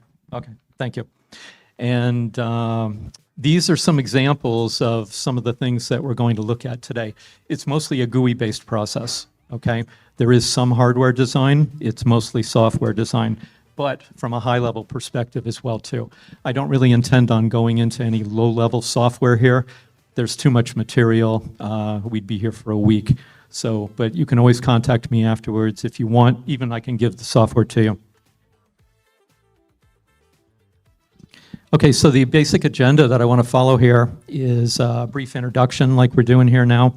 I'm going to talk about three specific individual designs. One of them is a QRP RF attenuator. Another one is a Morse code CW generator. And finally, a very modern text-to-voice synthesizer application. We'll do a summary and then a Q&A to follow at the end. But feel free to raise your hand at any time. It won't distract me. There's an asterisk here by the hard, and I just wanted to explain that a little bit. That just keep in mind that the ratings that I've gave this are subjective. Okay, there's always somebody in here that would say, "What are you kidding? All three of these things are easy." And there's always somebody who would say, "I couldn't possibly do these if my life depended on it." But I don't think so. I think this is a good average, though, and it sort of reflects, too, as well, not just the implementation, but some of the research that I had to put in to learn the material myself. Okay, so a basic, brief introduction of a Raspberry Pi. I hope you can see the text in the back there, but really the question is what makes this suitable for amateur radio use? And you'll probably notice that right off the bat, I've grayed out a couple of areas at the start here. The processor, the memory, and the peripherals. I could stand here and I could read a spec sheet to you, but it doesn't, it's all meaningless. You know, it really doesn't, it doesn't matter how fast the processor is. All modern computers are extremely fast. It doesn't matter how much memory there is. I think you can get this thing in a 1 gig, 4 gig, 8 gig, maybe even 16 gig. It doesn't matter for any of these applications. You can use the smallest amount. And the number of peripherals really don't matter either. So I'm not going to talk about the specifics of those. What really is important for what we're talking about here, though, is the capability that the Raspberry Pi has for a large number of flexible, general-purpose input-output pins. Really important for the work that we do in amateur radio. The number one thing, the reason why this succeeds in amateur radio programs like this is the operating system. The operating system is, imagine this, the Raspberry Pi operating system. But if you go back a little bit in history, it really has its roots in Linux and before that in Unix. And if you're a command line person like I tend to do as well too, you'll see a lot of the Unix command lines are still available with that. And then what we're going to use here are the pre-installed software, okay, tools that come with the Raspberry Pi. You don't have to do anything. You don't have to install anything yourself if you want to do all of these projects. The pre-installed software that we're going to use is the Python toolkit. And below that, we'll talk a little bit about it further, but another program called TK Inter, which is actually used to do the graphics. Now, below that, there are software packages and libraries that are very easily downloaded, okay, and put onto the computer. And in the final design, we're going to talk a little bit about one that I use to do that. But to get up and running and everything is there when you purchase the Raspberry Pi. So which version should I get? Those of you that have done any looking at all, you'll probably see that there's a Raspberry Pi 1 through a 5. Well, I would always say get the latest and greatest. Pretty much everybody these days is working on the 4 or the 5. Where can I get one? There's many, many sources, many distributors in the States. I actually used Canakit, which is actually out of, I think, Vancouver, Canada. I found them to be very reliable with a large selection of devices. How much does it cost? Of course, everybody wants to know how much it costs. Well, the basic Raspberry Pi 5, the last time I looked with 1 gigabyte of RAM was about $150, okay? And what can I do with it? Well, stay tuned. And the picture here that I show is one of the projects that I've done. So the Raspberry Pi is the unit up on top, and it shows the interface through the GPIO bus with a flex cable to a hardware interface device that I'll talk about. So topics to be covered for each of the design. I'll give a little bit of the background information, like why I wanted to do a project like this. Desired functionality, what is it supposed to do? The software and the GUI, which is graphical user interface, if you're not familiar with that term. The Raspberry Pi radio interface hardware, which is necessary in each of the cases to actually let the software do whatever I want it to do on the radio. Design evolution. The nice thing about software is it's almost trivial to make changes. So all 3 of these designs, I have evolved with them as well. And then notable successes for each design at the end. Like I'll go about a little bit and show you like how these actually work in my shack.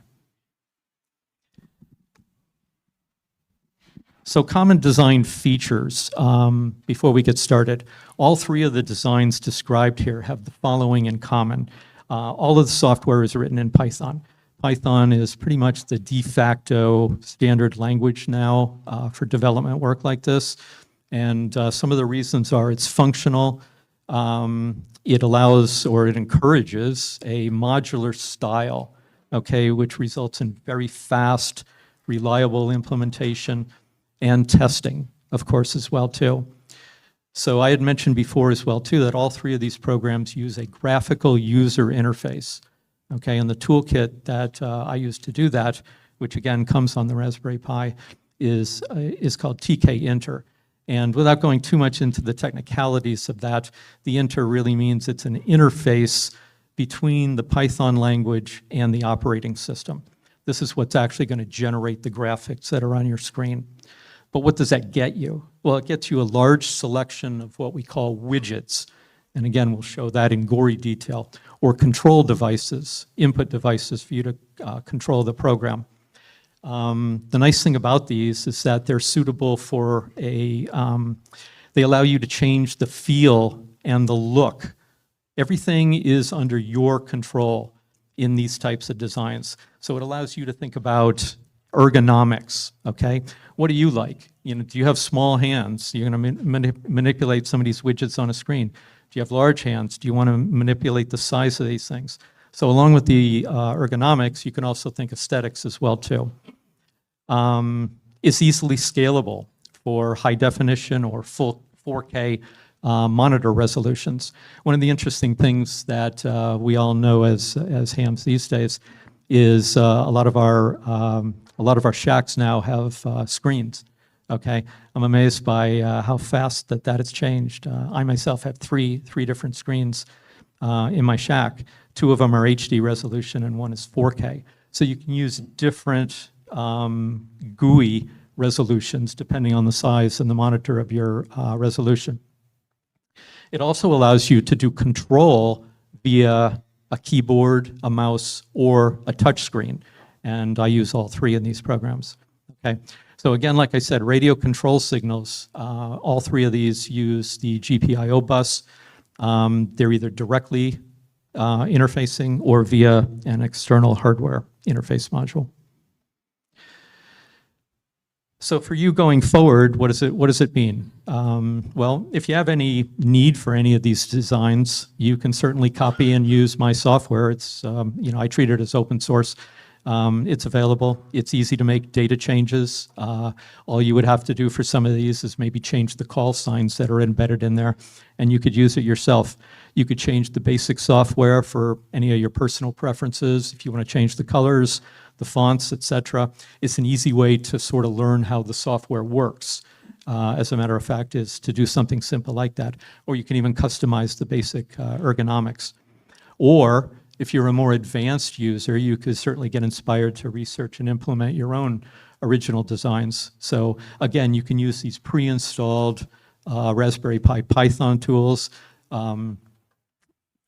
The development software is known as the Thonny Python development environment that comes with the Raspberry Pi. Like I said, TK-Inter is already pre-installed, but you can experiment with more advanced Python and GUI software development tools. I know professionals that they want to use more extensive capabilities of Python, for example. It's relatively easy to do. And the other thing is that everything we're going to talk about here is well suited to using AI design tools. One of the things that I've noticed, especially in some of the technical descriptions I've had with the community, and even listening to the other forums now, is the number of people that are using AI for design. So I personally, at this point, I'm retired. I like to keep the brain going, so I've designed all the code myself, but it's very easy to do that if that's the thing you're interested in. So without further ado, we're going to jump into the first design here, which I've termed as relatively easy, and it's a programmable RF power attenuator for QRP use. And the first couple items here, there's a piece of hardware that you can see, and then there's a GUI screenshot on the right that we'll go into a little bit more depth about. So the background information on this project that I did was, I've been doing QRP homebrew for 30 years now, okay? Mostly 5-watt QSOs, because when you're QRP, why would you deal with 4.9 watts? You want everything you can, right? Well, not necessarily. I've gotten really into QRP over the last year, and at least in my QTH, the relative ease of doing 5-watt QSOs actually got me a little bored, okay? And I started thinking about reducing power and seeing what I could do at a low level. But my QRP design did not allow that. It was a fixed 7-watt amplifier. So I had to research various ideas on RF power attenuation. And what I came up with was the board that you saw on the previous slide. I got this off of Amazon, and basically it's a Peregrine Electronics CMOS chip that does low-level RF attenuation, okay? It's got a 28 dBm max input signal, okay? So you wouldn't want to put this on the output. You're not going to minimize 5 watts with this. This is suitable more for the internal chain of a design, but exactly what I wanted. 50 ohm interfaces. It's got parallel or serial programming modes, so it's very easy for a micro computer like the Raspberry Pi, and it's individually addressable. So if you look at the picture on the right, which is actually in my system, you'll notice that there are 2 of these boards that I've got wired up. Even though they're stacked on each other, they're wired up in series. And the reason for that is that the almost 32 dB attenuation range wasn't good enough for what I wanted to do. So I have almost double that. I have double that. I have almost 64 dB of attenuation capability in my system.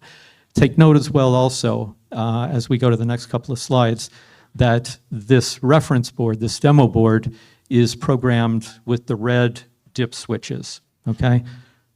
Last year's technology, we got to get rid of that. So in lieu of having a block diagram, I just put in English here where this thing sits in my QRP rig, okay? I start out with a DDS frequency generator for transmitting, and I have a buffer and a filter module right after that. So that provides me with about, I'm at about 20 dBm of RF power. Perfect place to put these boards. I literally just disconnect some coax, plug it in. And then I go to my RF power preamplifier and antenna output amplifier. Okay, so what makes this project easy? I mean, so far, okay. Well, it ends up that we're going to have simple GPIO connections to this hardware. Again, like I said, it allows a serial interface, and that's what we're going to use. Only one GUI widget, which I'll show in gory detail next, is used. And it's a very straightforward software design. Okay, so this is what, when you power up the system, and I want to do my QRP operations, this is what I see on my Raspberry Pi screen, okay? This is my power selection window. The widgets that we talked about, the only widgets that we use here are known as toggle buttons, okay? And I don't know if you can see this in the far back, but the two buttons up on the top, there's a selection, the operating band. On this particular QRP rig, I have a 20 and a 40 meter capability. So given the fact that my QRP analog amplifier skills are not quite on the level of my software, they're very nonlinear. So I need to have RF attenuation capability for each band. So I have separate band selections here. And then below that, I have, it's either 12, 13, I don't remember, preset RF power levels that I can now have coming from my QRP rig. So I've got a note here. Notice the various window attributes. So one of the things about TK Enter that's very interesting is that I defined everything about this window, okay? I define the size, I define the number of widgets that want to be in there. Within the widgets, I define, for example, if they're going to be toggle buttons. If you notice that they appear to be like three-dimensional with a little bit of relief, I define that, okay? I define the border around each one. I define the font. I define which font I want, whether it's bold, italic, Helvetica, whatever, okay? And I also define, for example, when the buttons are initialized like they are, there's a green color. I can choose from a large assortment of variables here.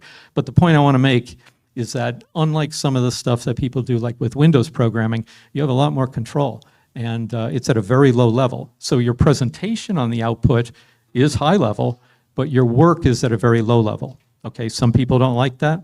Let AI do it for you.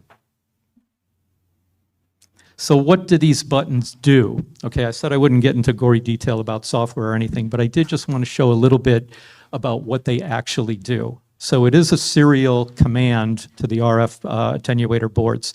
The trace on the top, there's two groups of 16 clock cycles. So the signals here, clock, serial data, and latch enable. The blue signal in the top trace, those are the data values for a particular RF output. Say, for example, I want 1 watt. I just merely press the button, and then that data is automatically generated. And then in the bottom, there's a latch enable that after each one, it just takes that, it latches it internal. So we're using 3 signals to do that. Okay, so here's a picture that shows the RF attenuators that are physically located in my system. Again, like I said, because of the modular design that I have of my QRP rig, it was very easy to just tap off with small coax.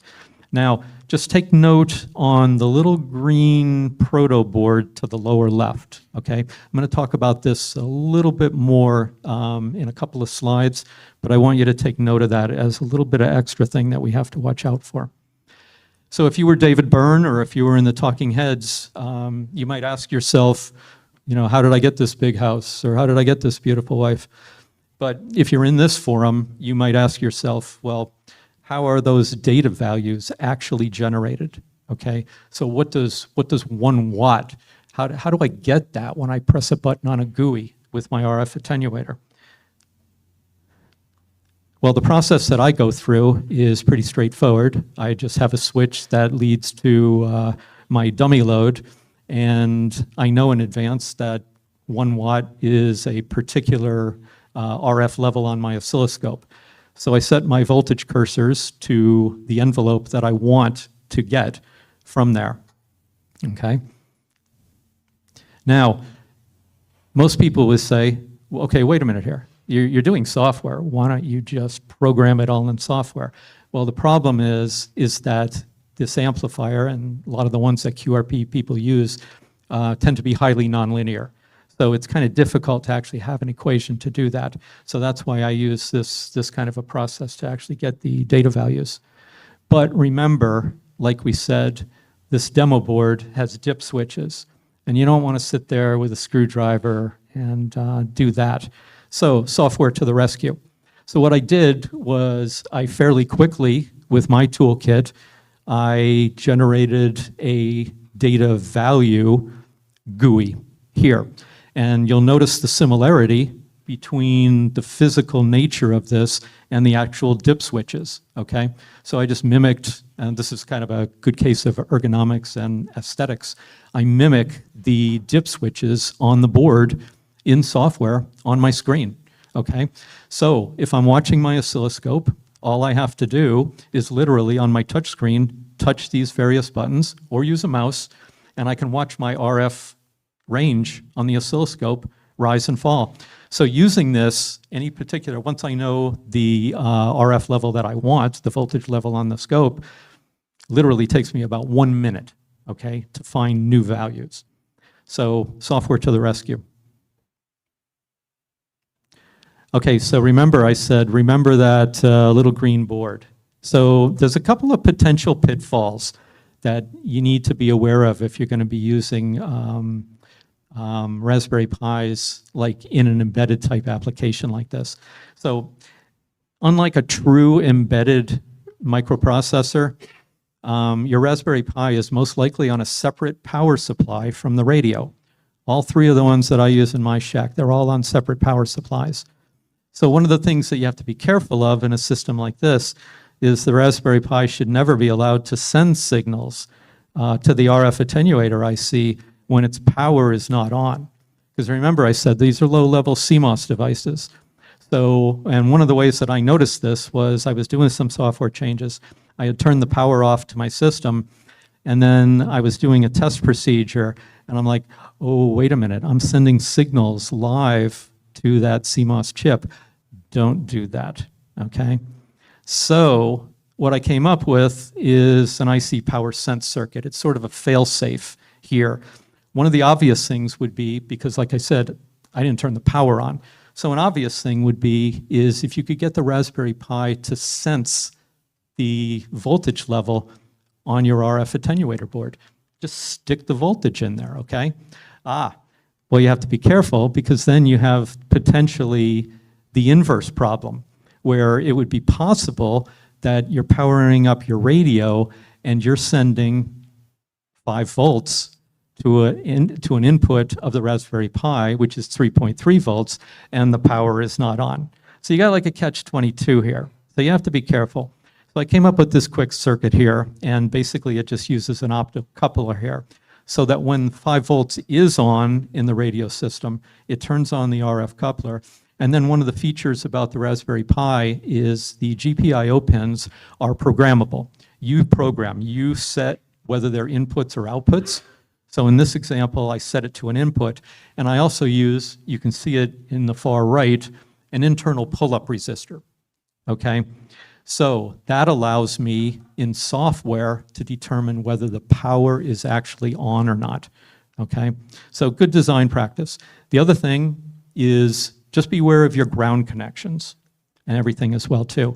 In this particular system, I use ferrite beads as my ground separators, but you should also use optocouplers as much as possible, because again, a lot of times you're running a separate power supply.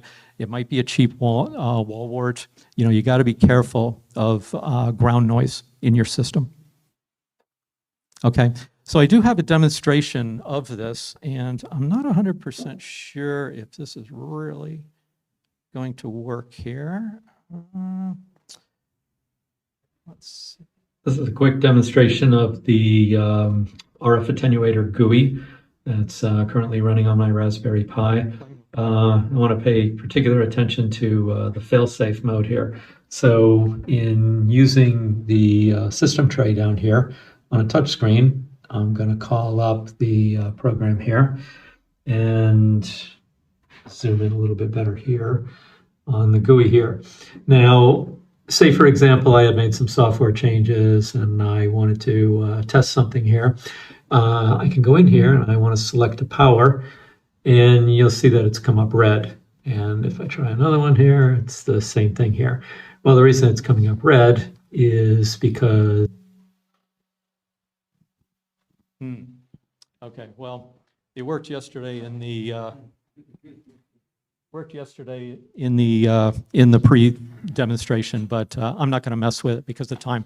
But in essence, what I did here was I did show that there's another interesting feature of the Raspberry Pi is when you want to start any of these modules, you can see down in the system tray down here, I have program icons. All you have to do is click on that with a mouse or a touch screen, and that will automatically start the program. So basically what I did was I showed the fail-safe in action. Okay, so future enhancements for this particular program. What I'm actually in the process right now of replacing the demo boards with a custom PCB. Obviously much more efficient physically and electrically to do that. Gives me another opportunity to practice surface mount soldering with my new kit, and no software changes are necessary. I'm just really migrating over what's there. Of course, without the wonderful dip switches. We don't need those anymore. I'm also thinking about adding more very low power options. Again, like I said, it's very easy to do these things.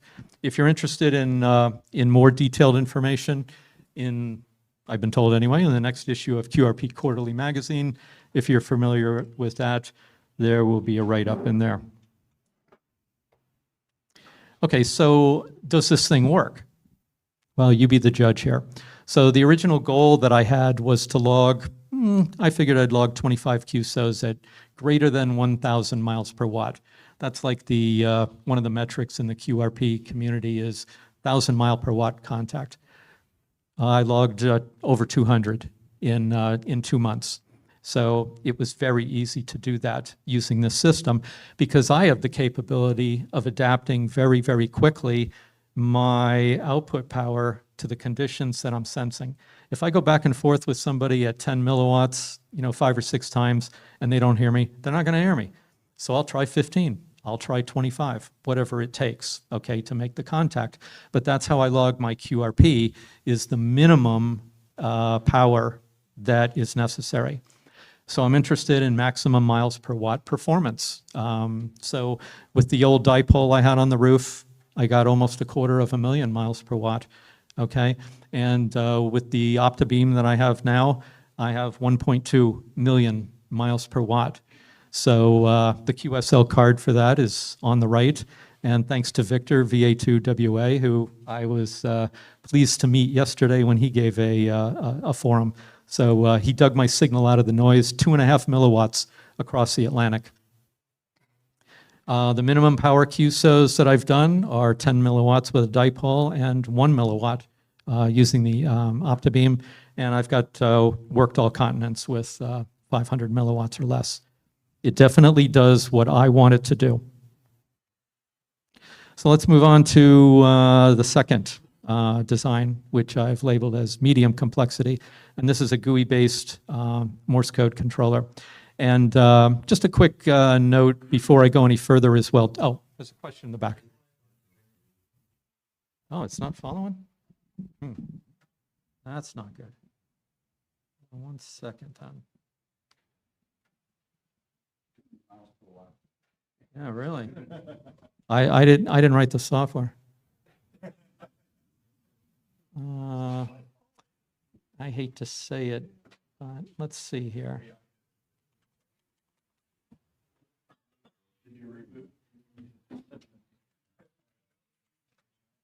Let's see.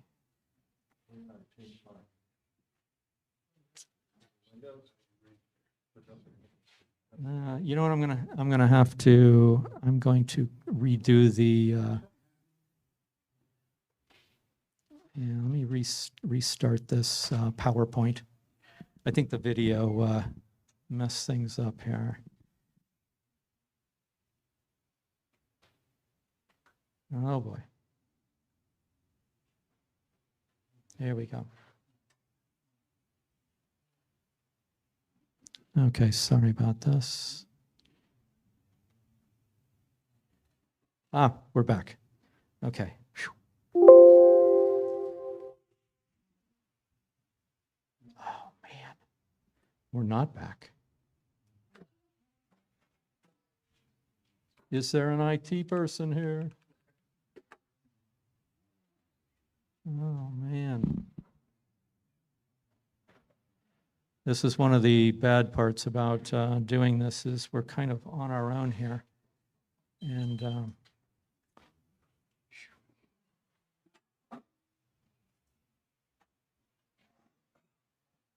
got it. Okay, sorry about that. Let me get to where I was.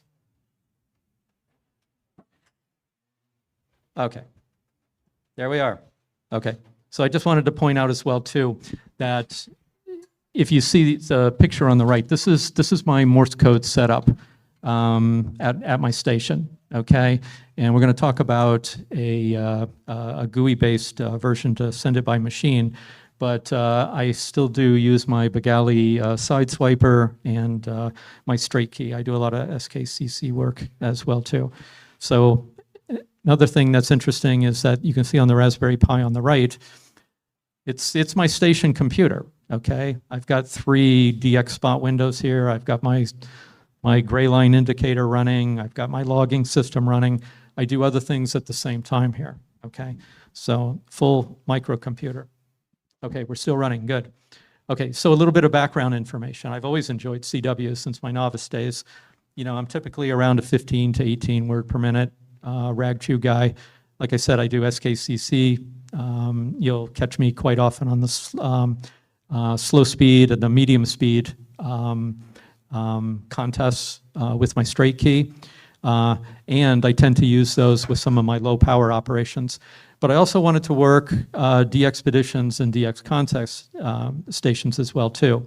And so for the latter, you know, I needed a way to get around, you know, my carpal tunnel syndrome, my years of motocross and basketball injuries, and my lack of talent for sending fast CW. Okay, so what I needed was something that was fast and accurate. And at the same time, I wanted a project to learn Python and Raspberry Pi. This was actually the first project that I did. Okay, so here is sort of an overview of the CW sending devices that I have. Okay, my Bengali straight key, and I can use a keyboard, I can use a mouse, my touch screen, etc. And the Raspberry Pi is on the left. So what makes it medium hard, okay, compared to the first one? Well, I start with a basic timing unit to build Morse characters. You start with a dit and a dot, okay? And basically that's just one timing unit where I build up from there. I build up characters using a Python dictionary, okay? And then I add those together to make words and sentences. So everything is done in a modular Python enabled fashion. I use more widgets. We'll show more of the widgets that are used in the GUI. I use separate windows for settings and transmitting because we're going to want to do things that I may not want to have on the screen while I'm busy. Once I set my CW speed, for example, I'm not likely to change it, okay? One of the more advanced things that the Python actually uses here is known as threading, okay? And I use another technique called interlocking for multitasking. And I'll show you on the GUI why I do that. I also read data from an external file. So when the program is started, again, by using one of the icons in the tray, two separate windows are initialized. And this is an actual screenshot on my high definition touchscreen. So if we look at the CW settings window in particular here, we notice that there's a couple of widgets that are used. We use the radio button, okay, to make selections, but we also introduce here the interface called a slider, okay? So the two sliders that I'm using here are to set the CW speed that I want to set, and also additional character spacing, okay? I'm kind of a Farnsworth guy and everything, and my personal default, if I'm using this system, is generally about 30 words per minute and 1 additional character spacing between characters. Not only do I prefer that for my own ears, but I found from experience that some of the DXpeditions and some of the contesters, when they're using CW decode software, the additional character spacing makes a difference, okay? Especially when the QRN is pretty heavy. So I've tested this system to 50 words a minute, no problem at all. It's not even a load on the CPU. You can't even see the CPU meter change at all. So very, very high performance, but low CPU. The data input window, again, we used a new concept here called the text input buffer. And this is another feature that TK Inter gets you. So going through the various things that we have here, if I start on the right side of the window here, you can see a bunch of items that I've got select sequence to transmit, okay? These are predefined sequences that I have in here, but I've got them loaded into a separate data file. All it is it's a text file, and I'll show an example of it. But it's a separate text file that on initialization, it goes through and it reads what values should be shown on the GUI here. So when I said at the beginning that if anybody wanted to use any software like this, all you would have to change are the specifics yourself in a data file. You don't actually have to do anything with the GUI. You don't do any hard programming. You're just changing a text file, which is simple. So the one in the upper right-hand corner is slightly different as well, too, in that you can see the part that says change the first radio button text. Because of the fact that everything is in a data file, I may want to be able to change that very, very quickly. So I've got the capability of doing that for one item. And the example I have there is a typical response that I might give back in a CW contest, for example. The typical 5NN, we're all 599 in a contest, serial number, okay, and then a thank you. Now the serial number is interesting because if you look in the middle of the left-hand side, okay, over here, I've got what I call increment QSO number. So if I'm in a contest, I'm not operating in contests for the awards. I'm basically contest or, country hunting or something like that. But they still want a response back and they want a serial number. So that allows me to change only that one number, okay? So it'll increment that middle value automatically. One of the responses that people get a lot in a contest as well too is NR, question mark, NR. They didn't quite catch your serial number, okay? So if I hit the repeat QSO number, it repeats that number only. It does not send the signal report again. It doesn't bother thanking the person. It only sends the information they asked for. So again, another example of the power of software. And in the upper left-hand corner, I have a text input buffer. So if I need to send something to somebody really quickly, or something, and it's not in the right, it's not automatically there, I can just type it in with the keyboard and be ready, hit that button, and it automatically sends that. The other important thing about this is that now I'm going to go back to the concept of threading that I told you to hold into the back of your memory there for a second, because an important button is the one in the lower left-hand corner. Stop transmitting, okay? If you're in the middle of a long sequence, for example, okay, depending on the speed that you're sending, if I say, for example, QTH is Madeira Island, if I'm at 15 or 20 words per minute, that might take 20 seconds to send that. If I didn't want to send that, if I hit the wrong button or something, I can hit the stop transmitting and it'll halt everything on the next character, okay? So it's a good way to correct any operating mistakes. But, and I say but, it's not that easy to implement that function, and that's what makes this medium. The problem with Python programming like this is that once I hit, for example, that radio button that says QTH is Madeira, I set that in motion.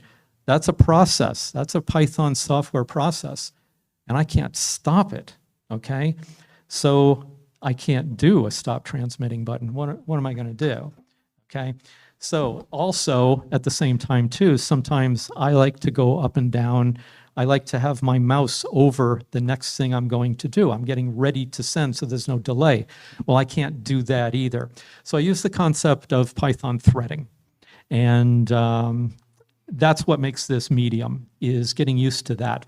Because what threading allows you to do is create a Python thread, okay? And you define that way the ability for Python to say, oh, there's another process that wants to come in here and run at the same time, okay? Yeah. No, not really. Not really. As a matter of fact, what is like interrupts are the concept of interlocking in a way, okay? And I use interlocking to prevent you, once I have the threading capability, I don't also want to screw up something that is already running if I'm moving the mouse. If I accidentally hit another sequence, my character buffer won't know what to do. It'll send garbage. It'll be QTH is homebrew rig. You know, I don't want to do that, okay? So that's what makes this a little bit more difficult. And I mentioned the concept of the data input window. So here's an example of it, and I don't expect you to get too much out of this, other than the fact that there's a couple of parameters that I have in here. The text that you want to put in there, it's merely located between these two italics. And then I also give the capability of putting a color in there, okay? And the reason I did that was, if we go back, you notice the different colors on the right. It's sort of color-coded in my mind as to what the groupings are, okay, of some of the sequences that I have. You know, I tend to stay with the red for a contest. You know, if I'm actually calling CQ in certain environments, I might use this as well too. So I've got those in black. But I give that capability in the data reading as well too. So the interface module with this, it's a little bit more advanced than the other one, which is a direct connect. But really, you only need to have 2 opto-isolators here. Really what this is I use 3 GPIO pins as outputs. And the reason I have 2 optocouplers is I just had a generic design here, which I have the capability of using with side swipers, all keyers, and left or right hand straight keys as well too. You really only need one opto isolator. Note also that I have an LED in here, and the LED actually transmits, it blinks on and off in sequence with your Morse. So it's kind of cool to see that. It also aids in any potential debugging. So a couple of things that I just wanted to mention here, no external power is required for this. It's a selectable LED, like I said, you can turn that off in software. And I tested it with a 12-foot cable. So because of the fact that you're merely switching to ground and it's opto-isolated, it works fine with a long cable as well too. Again, up to 50 words per minute. And again, this is the same picture I showed before, but it shows the physical connections between this particular module on the bottom and the Raspberry Pi up on top. We will not do that. Oh, we will.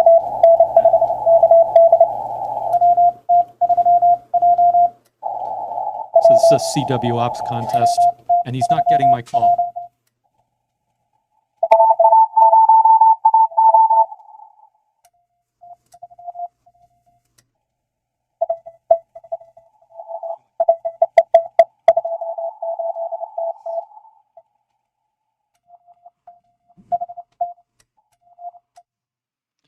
Okay, and good, it kept going.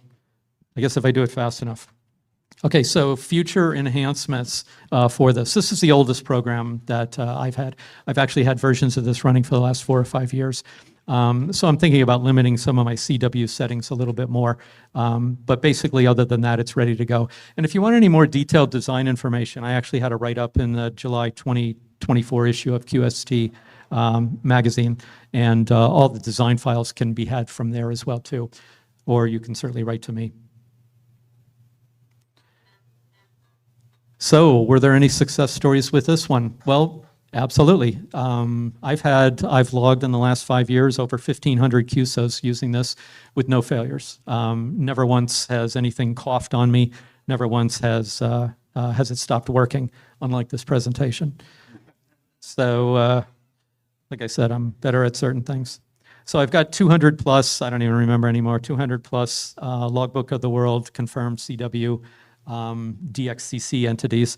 That's actually important to me because I'm actually running, I'll talk a little bit more about it at the end if we have time, but I live remotely right now, so my call is actually Charlie Tango 9 stroke Whiskey Tango 3 Juliet, which is a mouthful on sideband, and even more so for contesters and de-expeditions who don't want to put up with that kind of stuff. But it's been very good for that as well, too. And then all the extreme QRP QSOs that I talked about before, they actually use these two programs together. So that's really what's shown on the screen here with this screenshot, is I'm using both the Morse generator and the RF attenuator here at the same time. So as I said, I'll go up and down in power, and I'll also adjust my CW sending speed appropriate to the system or the conditions at the time. Oops. Okay, so last but not least, we're going to get to a harder one. And what this is a text-to-speech synthesizer for voice applications.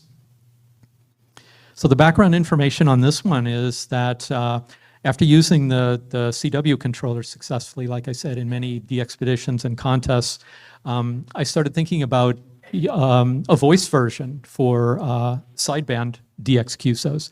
Because if any of you do the same thing, I'm well known from my grandson and from my wife of going, what was all that yelling, Charlie Tango 9, over and over and over again, okay?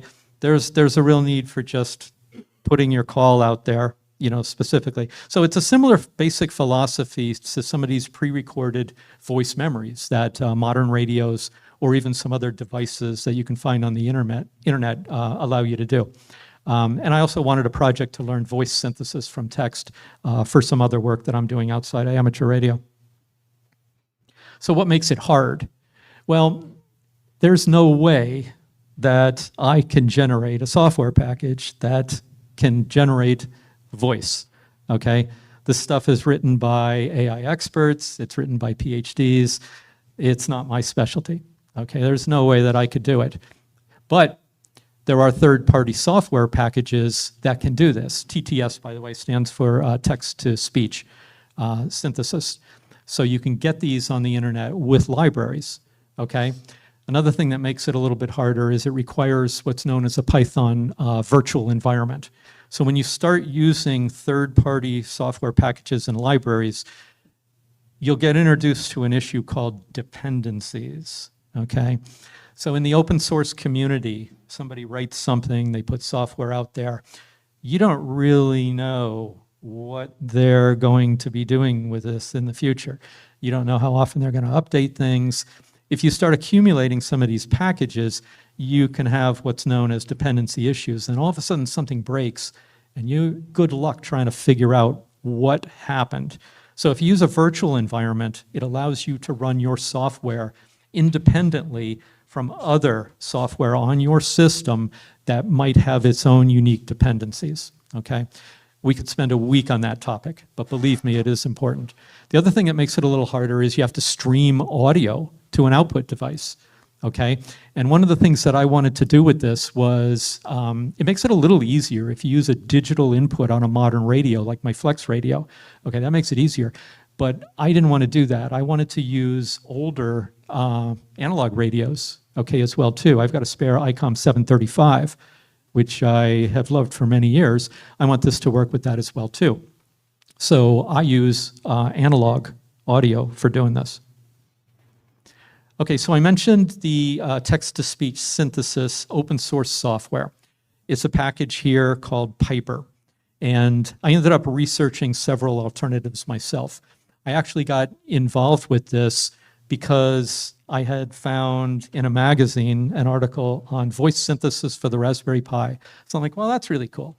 So I queued it up, and I was like, oh, wow, that's worse than, that's really bad, really poor quality. I can't use that at all. I mean, it was, not to make fun of the guy, but sounded worse than, who was the physicist? Yeah, Stephen Hawking on a bad day. So it was totally unusable. So I ended up researching these alternatives, and I found Piper. It's optimized for Raspberry Pi. Okay, so that right there is a very good thing. A lot of the high quality voice synthesis programs out there are cloud-based. Okay, and I thought that was a bit unreliable for amateur radio. Okay, especially where I'm located and everything. The cloud, what if it's not available? I mean, then you can't use your stuff. Or, possibly even worse is, random intermittent delays, okay, from the cloud. So we just can't tolerate that. So to have it resident on the Raspberry Pi is a given.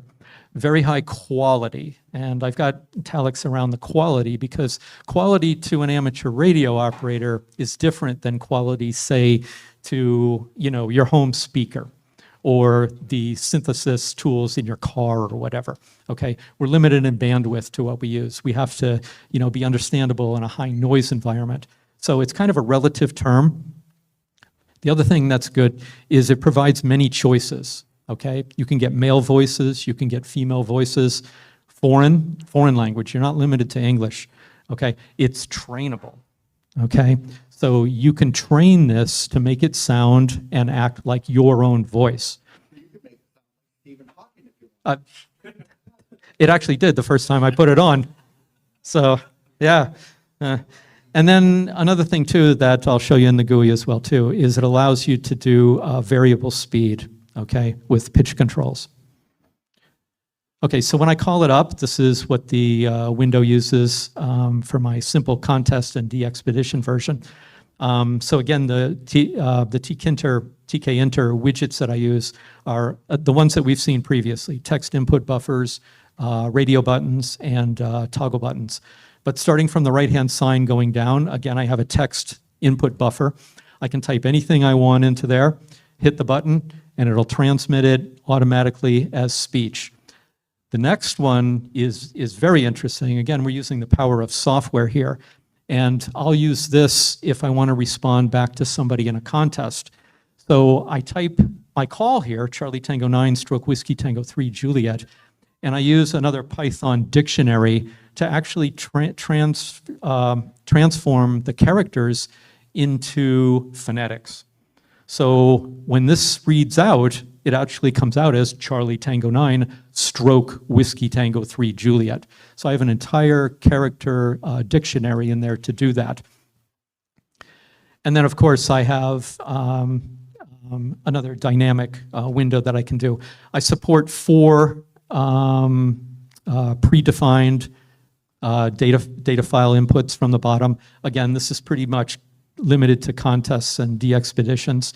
So importantly, though, are the selections at the bottom here for voice rate. Now, normally I'll run normal for voice rate. Okay, that makes sense.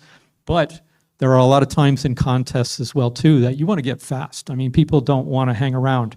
So change it to 2 times. You can do, I arbitrarily made it 2 times. You can make it any speed you want.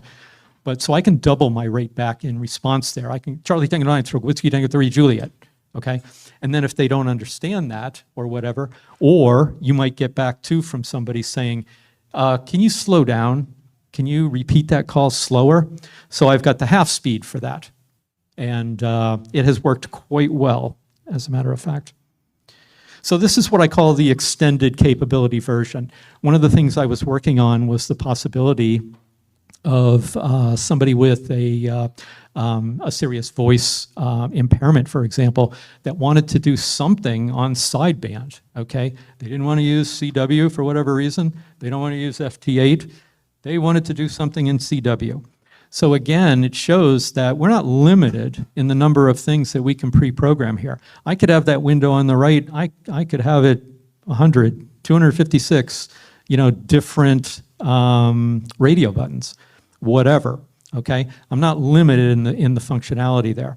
Also, if you notice in the lower left here too, I've got selections for 4 different voices. Now, I know it's cheat mode and everything, but people who do de-expeditions and contests know that in a noisy environment, a female voice sometimes gets through a little bit quicker. It gets people's attention. The frequency is different. Been there, done that. I just hope they don't ask me for my name. Again, I use a separate data input. Won't go through this because we already talked about it. Okay. Schematic's a little bit more difficult on this one because, and I'm not going to go through a lot of it, but because it's analog audio, the actual output that I take from the Raspberry Pi is via the HDMI cable to my monitor, okay? My monitor has a speaker in it, and my monitor has a line level output. So I take that audio from there and I switch it in. I buffer it with an audio transformer on the bottom, and I literally switch between that or my microphone with a relay. So the other thing I wanted to mention about this is the relay is driven from the Raspberry Pi from a GPIO pin, but the capability, I believe the maximum current that a GPIO can source is, I think it's like 16 milliamps. So for an application like this, where you may need 20 milliamps, and you also have the potential of back EMF from the coil of the relay, and you want to put a diode in there, that's what the transistor is for, a little bit of extra current drive. So it's very simple to take the outputs of these things, buffer them, and get a little bit more current drive capability if that's what you need. Okay, so the opto isolator on the top, that's what isolates the push-to-talk function to the radio, which is essentially connected in parallel to this because it's merely a switch to ground. Okay, so interesting thing about this is we only use one GPIO.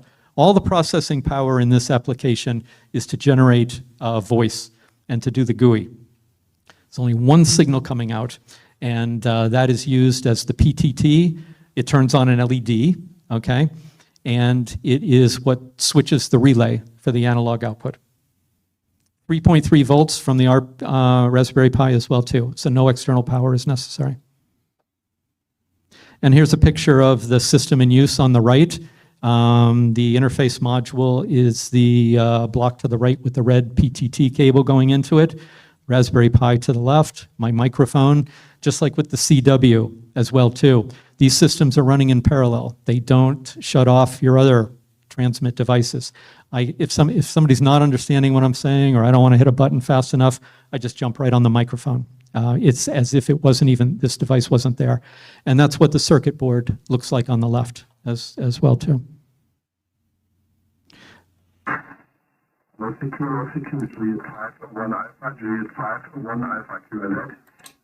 Charlie Tango 9 stroke, Whiskey Tango 3 Juliet. Tango 9, Whiskey Tango 3 Juliet. Good morning, 5-9. 5-9, thank you. Good luck. Okay, so that was a quick demo. I hope everybody could hear that a little bit, but that was a response back to Juliet 51 Alpha in Guinea-Bissau in Western Africa. And so typically that's what I'll do is use that for a fast contact like that. So future enhancements that I'm looking at doing, I have not yet trained the software for my own voice. It does require a good audio background to do that, and some source material. I do have the software to do it. It's a matter of adding time.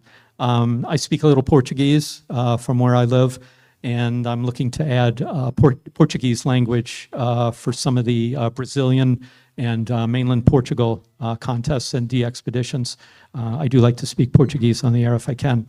And again, there's more detailed information if you're looking at the real nitty-gritty of this, the January, February issue of this year, 2026, in QEX magazine. So are there any success stories? Yes, there are. A bunch of QSL cards here, because one of the things I wanted to do before I get my local call, where I'm living now, is because of the difficulty of the call, I was looking to get my phone DXCC with my station. So this was the last 7 or 8 QSOs necessary to do that. So it allowed me to do that. So just a brief summary of some of the things we've talked about here. So, you know, it's my firm belief that the Raspberry Pi opens up new opportunities in amateur radio homebrew. I mean, you think about these are just, you know, some, you know, quick examples of what you can do here. Again, the software is written in Python. It's a modern high-level language, very well suited for AI. You know, you can do all 3 of these things. I'm thoroughly convinced, as one of the gentlemen in another forum did. He said he didn't know anything about software, but he did all of his software for his new device via AI. You can do it all. You can do it all with AI with this. And then, of course, we use the capability of advanced open source libraries, such as Piper. Again, the GUI the graphical user interface, extremely powerful for some of these types things. Customize it for your needs. I mean, you can. It's very open. And again, the use of the general purpose input-output bus for simple interfacing. So potential design ideas that I might have, if you're interested. I'm thinking about doing a little bit more automation on the data values for the RF attenuator, only because I just have it in the back of my mind it could be cleaner. Okay, not that I need to do it, but there's some work that needs to be there that I want to tidy up. I also want to look at the opposite of generating speech. I'm going to look at doing speech control for various devices in my shack. I'm very interested now, after all these years, in actually talking to machines. So, and then the final one, and this is one that I'm actually in the block diagram phase for, is some ideas for antenna rotator automation.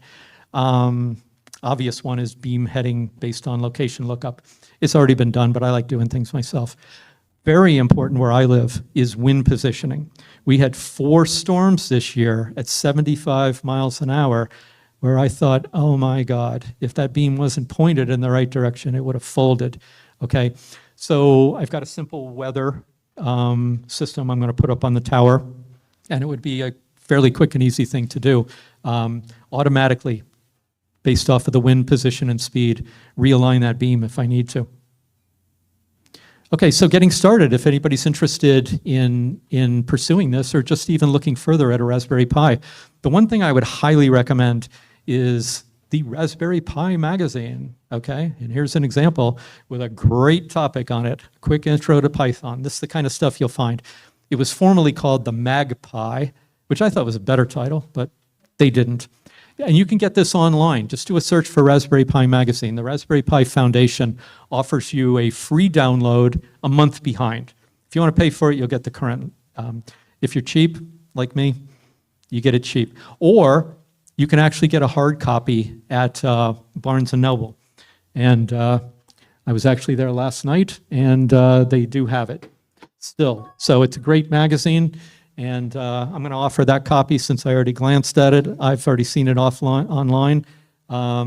First come, first served. Look at it as a door prize. Anybody that wants it, you can take it.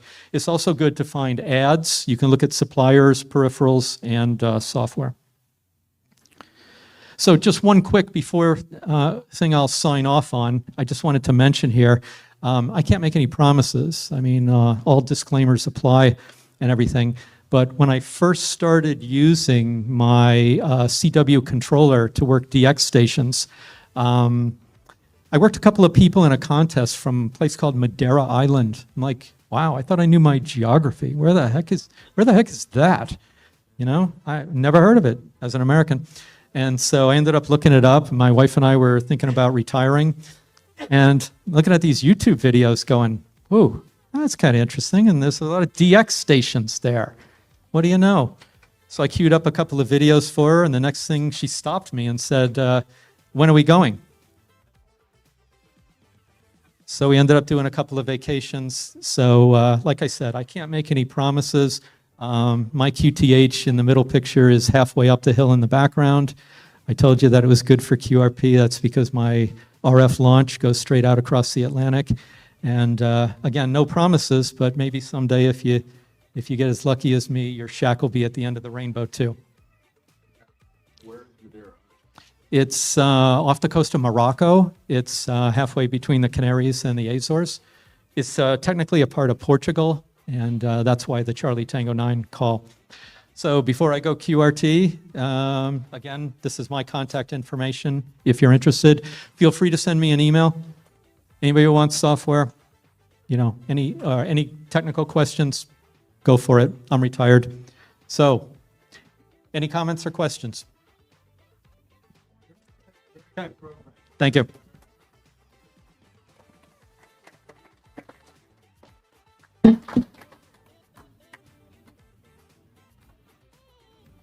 You teach at a university? No, sir. Why? This was probably one of the better presentations I've seen in Hamvention. I thank you. It was perfect. Oh, thank you. Your conversation's got you to Madeira. Mine would likely get me someplace like Hoboken. So it's my luck. Go for it. Yeah. That's all you had to do? Yeah, like I said, I was, I picked it up and I didn't realize what month it was and everything. I already had it, so feel free. Yeah. Yep. Very nice. Oh, thank you. Anyways, I'll have to get the download version. I missed the first part. Couldn't find the place. Yeah, you and me both. That's why I was glad I came here yesterday. Okay. Well, anyways, is the your presentation available? Yeah, sure. Yeah, I actually have it on Google Drive, so yeah, I could give you a pointer to that. I'll open it up to public Okay. Cool. when I get back. Thanks. Thank you, John. I appreciate it. Thank you. Yeah. Interested in what's been described to me as a node Yeah. for 2 meters, so how does does somebody build those, or you just build them on your own, or how? That's what I've heard so far. Is mostly kind of like what I've done with these. So I don't know specifically of anybody who's actually done it that's Marketing. sale, for example. Yeah. Okay, because my brother-in-law, he lives out in Texas, and Okay. he has had a friend of his build one for him, and he said, why don't you get somebody to build you one, so we can stay in constant contact on 2 meters. I guess you would have to do the pair for you. Yeah. So, but this is the sort of thing that if I started out with the magazine, do that. Yeah. Yeah, I believe so. I mean, My background is not in computers. That's more healthcare professionals. Oh, okay. Well, that's why I said, yeah, some people look at it and say, my God, I could never do this. With AI, it's really helpful now. So, Well, thank you. I enjoyed the okay, presentation. thanks. Take care. Very nicely done. Thank you. Thank you. Are you next? Oh, good, okay. Because I can't figure out how to get out of this thing. You plug it. So that's probably good then, because I took my stuff out.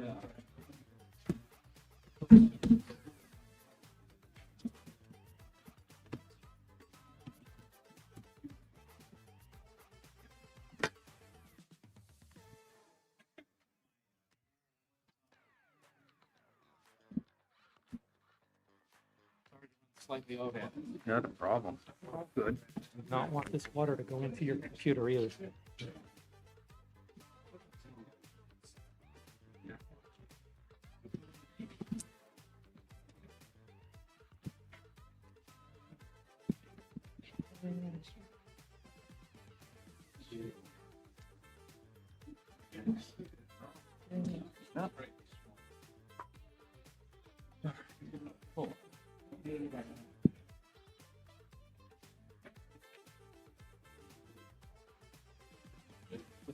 Sure.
You got it.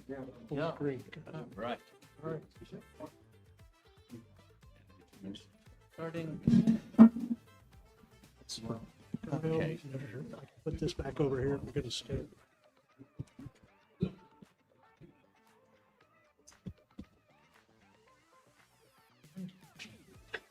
That's the wrong one. Got too many decks here. Okay, next generation.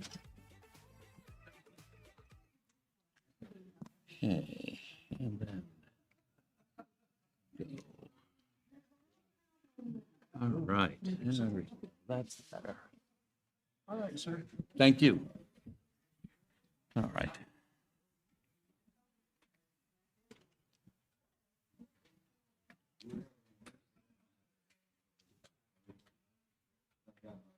Yeah.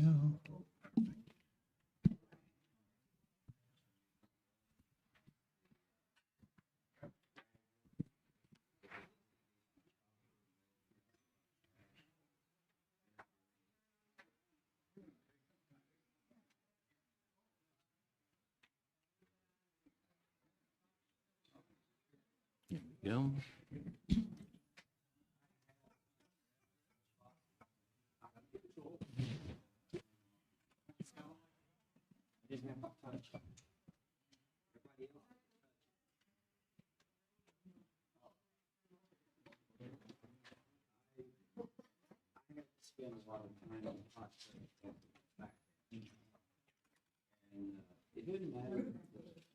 All right. It is 11:40. I would like to thank you all for coming because this is the last presentation of the Hamvention, so you guys are determined and committed. Thank you all for coming. I do have a sign-up sheet on the side if you'd like to get a link to this deck or if you'd like to inquire more about what we're doing. I encourage you to put your name there, your call sign, and your email. Make sure the call sign's there because what I do is I go to your call sign and QRZ because I often can't read your emails and I use that to decode. All right. This officially says Black Swan Events. That's due to an interesting set of conversations, and we will see why it's called Black Swan Events in a minute. But we're going to talk about next generation emergency nets, and this is a product of the NTS digital team. My name's Don Rolfe, AB1PH. I'm the scribe for this effort. Let's see. I think if we go do this, we begin to see the first group of people who are definitely involved in this. One is the NTS Digital Team, the NTS Steering Committee. We've got a set of test leads, which will explain what those people do. And we have a whole set of NCS stations, of which Kelly is one of our key NCS stations for the TCMBEMS net.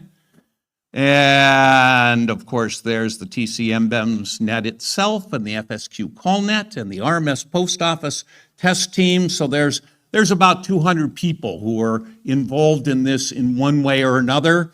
And I'm going to talk to you about what they've done, but pretending I did it would be an overstatement. I'm going to run this mostly as a conversation. We're going to have to be careful here because of time.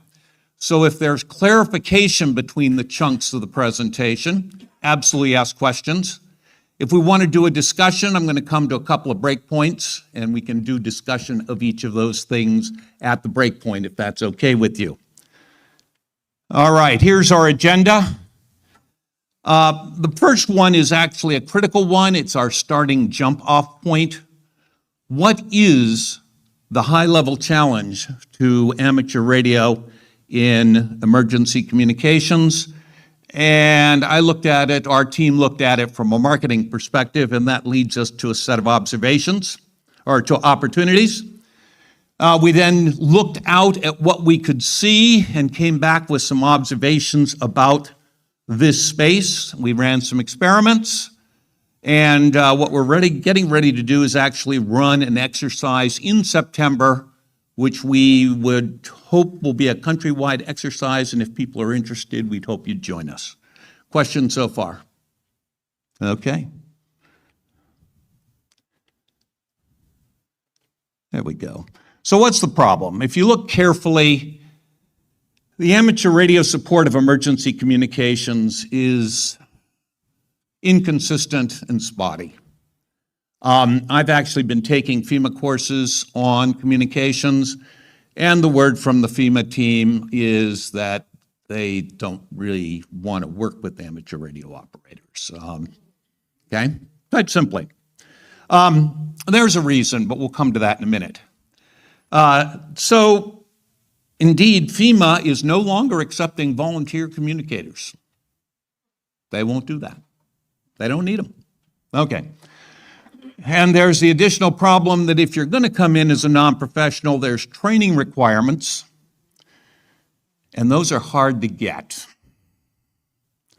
So that's our challenge. First responders, they have VHF and UHF systems, and they make ours in most cases look puny.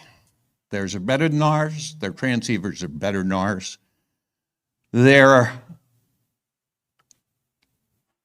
people who are doing the communication have more experience than we do. They do it tens of hours a week. We do it occasionally.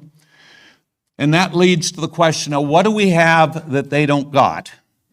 Because they quite frankly have said, because I'm involved with our emergency management agency in my town, yeah, that's really cool, but I've got this and I don't need that.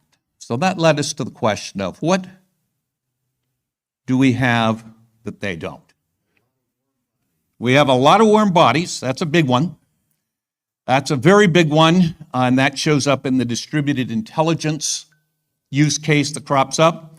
But the other thing we have, and this is where this path goes, is we've got a capability in HF that they don't have, okay? We've got frequency mobility between 3 and 30 megahertz.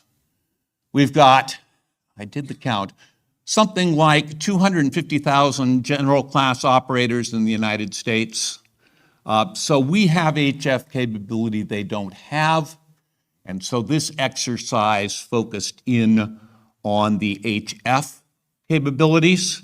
That's got some consequences, which have come up in other presentations. But that's something we've got that we don't have. I guess I'm going to stop here for a second and comments on this observation. These are what we provide. Anyone disagree with the basic formulation? Good. All right. Go ahead. Please. Is it amateur radio operator, we don't have to go someplace for our are we, is there an advantage that amateur radio operators are potentially more decentralized? Well, there is, and that shows up on the first one.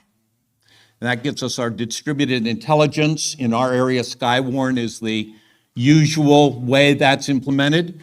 In our area, the snowfall reports, the fine-grained snowfall reports, because I live in New England, we get lots of snowfall. That comes from amateur radio operators, and that's what gets to the Weather Service, and that's what gets to the news station. We also can get distributed intelligence, particularly on wind events. That's the other one. We'll get a variety of wind events. We get weak tornadoes, but we get other wind events that can cause serious damage. But the big one we do is Skywarn and snow. Provide ground truth. Absolutely. But that isn't directly involved in most cases in the emergency response. And so we've been, the starting point to kick this off is, all right, in the emergency space, where do we have potential for direct impact? And that's what led us to the HF. Please? Oh. So we got two market niche, distributed intelligence, and we have the potential of providing support in what are called black swan events, large area failures of electricity, communication, internet, potentially satellites. Basically, it goes to heck. Now, there's a problem on that because where we are may not be where it's needed. So we're at our equipment may not be a valid statement here, but that's something that we can address that are hard to find elsewhere. Why would they occur? Well, everyone says Carrington events. People talk about electromagnetic pulse. People talk about cyber attacks. All those are possible. April 28, 2025, Spain and Portugal went down. They had no electric power. They had no internet. They had no cell phone service. They had no POT service. They were down for 12 hours.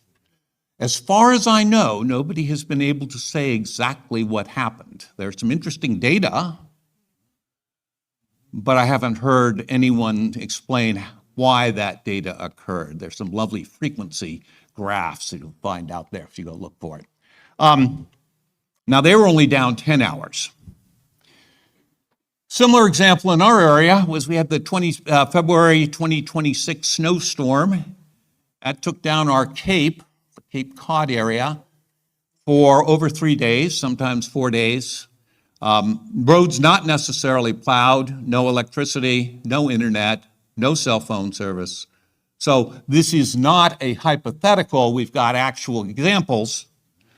As we'll see, not a lot of prep for these examples. Okay. All right. Go ahead. August 03, taking down the grid from Michigan out through the East Coast. Yep.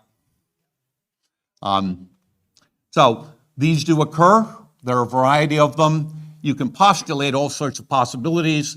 They do occur, and in the more extreme cases, it's black. There's a fun piece that if an entire grid goes down, then bringing the grid back up requires communication to be able to coordinate bringing the grid back up.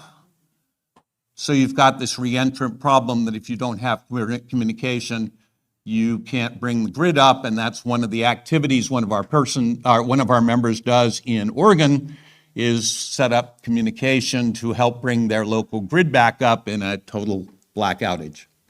You're going to make comment further? LISO, or I'm going to blow the name here, that controls the grid in the Great Lakes region. Yeah. They are so they have Egypt, Yep. all of the places that are warm start, and then they can cold start the other state Yep. power plants from that. Yep. That's the problem. That's the game in the extreme case. And we saw that in August 03 with the cold start issue. Yep. So the postulated scenario which drove this work was a U.S. continent-wide electrical internet community outage. And when we poked at that, we looked at a variety of exercises as well as problems in the past, and we came up with 3 different types of communication that would be needed. One is command and control. I need to get a command message out there to do something. When I push the emergency community on that, they want that done quickly. I asked them to define what quickly was, and we came to 30 minutes, which actually well, no, it turns out for this problem, it actually is what the NATO standard for critical communication is 30 minutes. So it's not ungrounded. We need status and logistics data, and it turns out if you go look at the 1989 San Francisco earthquake example, they had a huge load of health and welfare traffic. So we got 3 types of traffic that are behaved differently. We do know that they're going to need digital mode support. Why do we know that? Well, the Cascadia Rising in 2016 was trying to do a version of this, and the voice didn't work. Everything that propagation conditions took out voice. It wasn't functional. So they relied on CW. And if you go look at their after action report, they relied on experienced CW operators, very good CW operators. I know in my area I don't have those. I could train them. That's going to take me years. Or I can go digital. It's actually slightly more likely to get through than CW, although that's an argument we could have, and it goes on interminably. But the more important fact is I can train a good digital operator in 30 days, and it's going to take years for a good CW operator. And furthermore, once I go digital, I get the form support that FEMA is expecting. And therefore, the obvious approach was digital, and in fact, this was a digital team who was asked the question for emergency support, and so it was a nice mesh. Okay? Questions on the postulated scenario?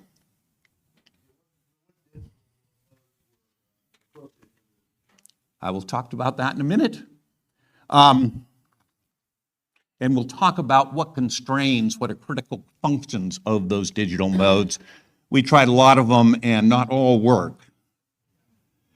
Okay, and I note everything I just said. If you go to very recent ITU recommendations, you'll find variations of what I just said in the recent 2025 and 2026 ITU recommendations. So, yes, we did here, and then the ITU came and validated much of what we said. They talk about digital, they talk about being able to operate without any infrastructure, and that's the problem, of course, with, well, I got it in my house.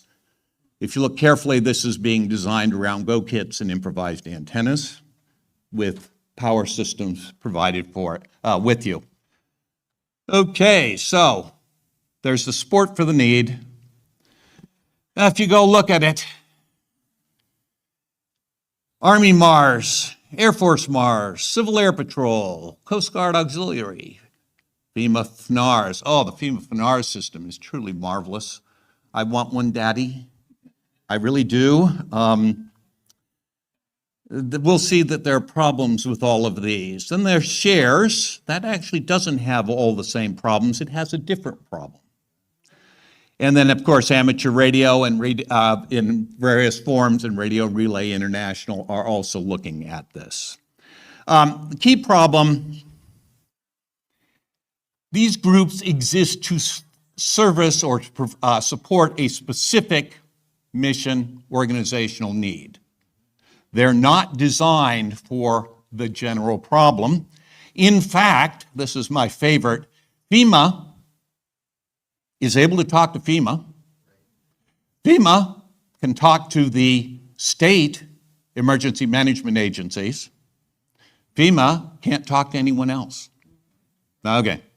So they have, of these systems, the best system deployed, and it can't really be used for this. A few channels, not 60 meters. isn't enough bandwidth. So, Really large. yes, and we're not mostly using 60 meters, although there's an interesting thing you raise, which we are exploring, but it's not really included deeply in this presentation. We're going to need a lot of people. Right now, we've got 30, 35 people on our nets when we're doing our testing. That's not one station, that is not even one station per state, much less the number of states. We're going to need somewhere between 50 and 200 stations to make this really work in a true black swan. That's the order of magnitude sizing of scaling. And that's an all hands on deck problem. That's not a, we can all do this on our own.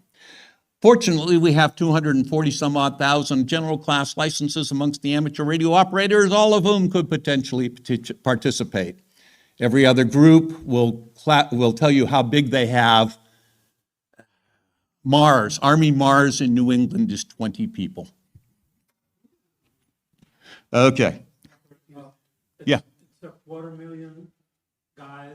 Roughly a 250,000 amateur radio operators with general class license. Better than that. Yeah. Yeah, we can argue the details because it keeps jumping up and down. The short answer is good chunk of all amateur radio operators, but not all amateur operators, have a general or above. Yeah, there's always that, and you got but we have the potential of generating hundreds, if not thousands. Okay, that's the point of that exercise. Okay. If you go look at the NIFOG, it says everyone's going to work together in an emergency. Nobody's practiced that.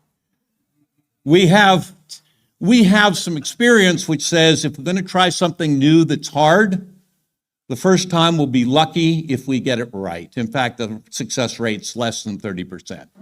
So if you don't practice this, it ain't going to work for real. You got to do it. And you got to do it over and over and over. Okay. There we go. We're doing good. So adequate participation, prohibition on communication, lack of exercises. The group that was designed to address this problem is CISA Shares. They have the official charter for this. There are 4 share stations in Massachusetts. I spent 7 months trying to get a shares license for our EMA office. I do have one now, but it took 7 months. Okay. Their organization to operate it, to be able to support operations and licenses at scale is challenged. Okay. So that leads us to the last people on the field are the amateur radio operators with thousands of people. So there is a recognized gap. Amateur radio is poised to fill that gap. What's it going to take to fill that gap? And there are 2 behaviors. One is technical and one is procedural. Our normal nets, big ones in our area, are 20. We're talking 50. Our normal nets cover a region, and everyone can mostly hear each other. As we'll see, that's not true in this space. So we'll look at both the technical and the procedural. All right, everyone says, okay, great, who's your customer? Well, it turns out, if you look carefully by federal charter, CISA is your customer. The operating team under CISA, which affects this space, is SAFECOM. And therefore, Josh Johnston, who is the amateur radio representative to SAFECOM, is our customer. Okay, that's how we couple back. That's how we get our input. You'll see some of that input later on.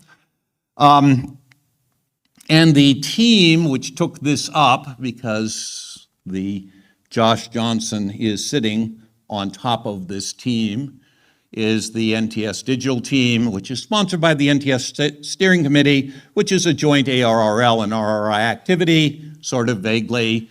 That's how it ties back in governance and input, but almost none of the people who are participating in it are formally attached to either the ARRL or RI. But we do have an official sponsor and critiquing of what we're doing.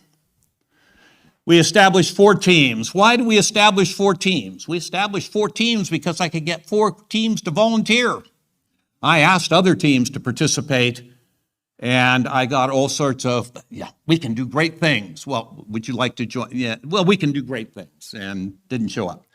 But we have a directed net, the TC MBEMS, Transcontinental MBEMS team. That's probably the biggest of these group. They are an FL DigiNet that runs continent-wide. We run nets, well, we'll see, we run them every Tuesday. There is an informal net, the FSQ call net. TED AFB, AB8FJ runs that. They also meet weekly. There is an RF email system team that is under Brian, W70W0. It uses RMS Relay, and we'll show some of the test results from that. And we have participation from the Digital Traffic Net as a bulletin board approach. So we have 4 approaches, each with somewhat different technologies. And that's allowed us to understand which technology fits in the right spot and how do these technologies all work. Questions on the 4 teams? Yeah. Ryan, W7OWO. Yes, W7OWO. My apologies. And the bulletin board has been under Steve, KB1 TCE. Okay. All right, so what are the biggest technical issue? You're going continent-wide? Actually, when I went into this, I did the propagation tests. I said, well, if you're doing digital continent-wide, then the following will work. Yeah, no. What we have found through experiment is we can reliably do 1,000 miles to 1,500 miles. We can do that almost, not always. There have been, in 3 years, we've had 2 cases where we failed, but otherwise we've been able to do it week after week for over 3 years. But we can't reliably get beyond 1,000 to 1,500 miles. By the cases where it failed, basically the sun was being bad to us, maximum usable frequency dropped below 7 megahertz, and that basically left us with no headroom to really function. And as I said, that happened, I believe it's twice in 3 years. We couldn't even relay. We couldn't get enough communication to relay. Okay. Now the relay process we do all the time. All the time. You'll see it's part of the function of the Transcontinental MBEMS net. It's also basically the function behind the WinLink approach, and it's key to the DTN approach. All of them depend on relays. And none of them have tried to work reliably at full continent-wide scales. They always depend on something in the center. All right. It's very unfortunate. The ionosphere is not a friendly place. We encounter rapid fading. We'll literally get fading spaced apart by minutes, sometimes just multiple seconds. You got multipath. You got occasionally significant noise, which will appear and disappear. So for the directed net, because we're using FL Digi, why are we using FL Digi? Because it can do the job. That's no other reason why other than it worked. The choice there has been Olivia 8500. In some cases, you're getting full decode even when you cannot see the signal in the waterfall or you can't even hear it. And we get full decodes. And it will resist the fading. It's not perfect, but it'll resist it. Thor 22 and Thor 11 did not come close. MSK 32, the centering on the stations just blew it away. Next thing we discovered is you're not going to get the message through initially. Okay? We need a block method for sending the message. We send it, the approach we do is we send a broadcast of the message. Whoever's furthest west that got a full copy broadcasts the message. Typically, those are net control stations, but not always. And there's some functional amusements between conditions and block size that can get very amusing and notorious, but the key is we've been able to do this with FLAMP in the FL Digi suite. So those are the technical issues from the net approach. There are some procedural issues. This sucker is a distributed net. No one can hear everyone. Okay? We do have a net if one of the NCS stations can hear the other two. That gives us the net structure. And you're part of the net if you can copy reliably one of the NCS stations. But that means that the NCS station over here is not hearing what's happening over there. And that results in some very amusing behaviors in managing the net. I would love to say we're good at it. That would be a lie. We're okay at it most of the time. And that's one of the reasons we need practice. We've got really good net control stations like Kelly here, and he's in the center of the country, so he ties us together. And we've got a few others, as I mentioned, Mark KK0V, Dan AC0WZ. They're key stations that keep us together. Those three NCS stations, though, have to know how to procedurally function so that the net will continue to flow smoothly. This gets a little scary when I hear you say specific people and specific call signs, because now this big infrastructure that a lot of people are dependent upon is falling on the shoulders of the few. So if you look carefully, I especially mentioned our net control stations. The net control stations, we're 3 deep at the moment. We don't have an individual in any space. We're at least 3 deep. We're more like 4 deep. That's not enough, but it means that we can operate right now. And if you look carefully, one of the reasons I'm holding this is to say, come play with us. Oh, by the way, we need more net control stations.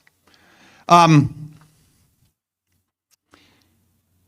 other fun thing is that with this number of people, there is no such thing as a check-in that makes any sense, because if I do a check-in, it will take 30 minutes minimum to do the check-in. And that's just one round of check-ins. So what we actually do is we've automated the check-in for most stations. We're using FSQ. Basically, you beacon. If you beacon, we respond to your beacon and you're checked in. And then we do a check-in for those stations who didn't get caught or who don't know how to use FSQ. There are some who don't. That allows us to automate the check-in process and greatly improve the functionality of it. That FSQ becomes important both for alerting, and if you were building a net up from scratch in an emergency, that becomes your tool for who's in your network graph, and the entire net is the sum of the network graphs of the participants. Okay, and this is what a typical net looks like for our transcontinental net. Those are where our participation is. You can see it's pretty widespread, little thin in the center. Well, North Dakota and Montana are thin. Love to get more people there. Slightly weak on the West Coast. There's some actual organizational of how this evolved that result in that. But we've got pretty good coverage. We need, 2 to 3 times that density to really make this work in practice. But that works. That's worked for 3 years with the 2 exceptions. The next thing we did was WinLink testing, local post offices. The goal is to be able to operate WinLink without the internet. Fortunately, WinLink team in January produced code to do that, apparently based on a problem that occurred in Norway, as I understand the story. And we tried testing that. We tested that between March 20th and April 11th. And that's important that you notice that time frame. Whereas the TCM BEMS is a net, this is a post office system. So in a net, I can tell you when you got your message. In a post office system, you get your message when you pull it. Okay? We have a set of stations in the center that we selected for the test, and by God, it worked. Those are the network graphs for the 4 stations that we've tested. We got pretty good throughput to those. Those are all DARA HF stations. And that these are stations running the new RMS post office capability. And it's a pull process. I remember 30-minute transfer time. Yeah, we can't do that here because we don't know when you're going to pull it. But it's got higher throughput. You look at the TCM BEMS, it's 4 to 6 messages an hour. We've measured that. This one can probably do 2 times that, maybe 3. A process that was used back in the bulletin board days. Yeah. Was a beacon would go out with call signs, who it was holding messages for. Yep. We haven't yet seen that in WinLink where we wouldn't have all these people trying to poll to get an answer back. There's no mail for you, wasting bandwidth, where a beacon can go out saying, here's who I have messages. Yep, that is missing. Actually, if you look carefully, what we do is hardwire who the transfer stations are. Oh, notice that they're about 1,500 to 1,000 miles away. And we have hardwire what are the usable stations for this exercise. Those are in the center of the country. Those are an infrastructure, and we have 4 of them that we tested. We're going to be testing more. But that is a weak point, and one of the problems with the WinLink approach is that if those post office goes down, it's tough to establish new post offices in the middle of an incident because there's this communication required to let people know that you have a post office up, except we don't have the communication going to be able to tell people the post office is up. It is. And furthermore, not all those post offices are hardened, so that's going to require an effort too. But the process works, and it worked quite well, okay? And then we did the bulletin board approach, which is very, very high throughput. Who knows what the delivery times are going to be because you've got so many different pull structures. So you can't do 30 minutes. It is basically a static system. Now, RRI International has an emergency plan for supporting this. They have not really done exercises to test it, and one of the things we're trying to do is set up to test this under emergency conditions. But those are the 3 approaches, and the directed net allows you to do command and control, as in the 2020 Ohio Black Swan event. RF email does a good job of the statuses and logistics, again, consistent with the 2020 Ohio Black Swan event. And the bulletin board approach matches the 1989 San Francisco earthquake example, assuming we test it adequately to see if it will do the job. Questions so far? Okay. All right, well, we have a punch list. Josh Johnston can be a persnickety customer. And he's given us a large number of punch lists, and don't bother to try and read it. The key is we're slowly working off the punch list, and the green is what we solved, and the blacks we're still working on. The point of the exercise is we're making progress. Still a lot to do. These are the nits on the side. Amusingly enough, and probably not on this list, is actually an administrative layer to keep track of all the messages and know what messages have been sent where. And we haven't even begun to come to grips with that problem, but that showed up in Cascadia Rising in 2016. Like immortal power supply. Yes, an immortal power supply, because And all else fails amateur radio or until your battery dies. And I did that presentation for an interoperability conference in Michigan, FEMA, DHS, Michigan State Police. And it was like, here is your budget for electricity and all the added things people need charged up off of that battery you've got. and eventually it's like, you run dead really, really fast, like in the order of hours. Yeah, no, if we look at the pure battery scenarios, we can do 6 to 8 hours on our systems. And this is where Brian, W7OWO, has been important, and Jeff Martin, N1JCM, is putting on, actually, Alan, WA1AR, had been putting together power systems with batteries, powered off generators, and solar cells. Okay, so you got all of them, and the Brian and Jeff Martin designs are essentially the same, and you've got now the potential for modal power supplies. I myself am spoiled, I am off grid. Well, what can I say? Belt and suspenders. All right, what have we done to date? The directed net meets once a week. We send an ICS 213 once a week. We get to essentially everybody on the net. This is the goal. The model is everyone gets the message, which means we can be guaranteed we could get the message to anyone. That's the model. And they do that once a week. We've been doing it for 3 years. Formal net also meets once a week. They do the practice of message passing about once a month. They don't do it as once weekly. The WinLink servers are in operation on an ongoing basis, but not tested for this particular case regularly. And of course, the DTN is in place 24 hours a day, 7 days a week, and they can do thousands of messages in an hour, actually. We have run an alerting and mobilizing exercise. So here's the problem. Everything goes out. How do we tell you that you're needed? Okay. How do you tell with... So that's easy, of course. You pull your cell phone out and text them.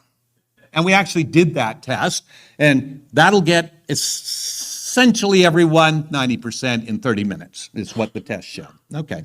That's really great, but I don't have a cell phone.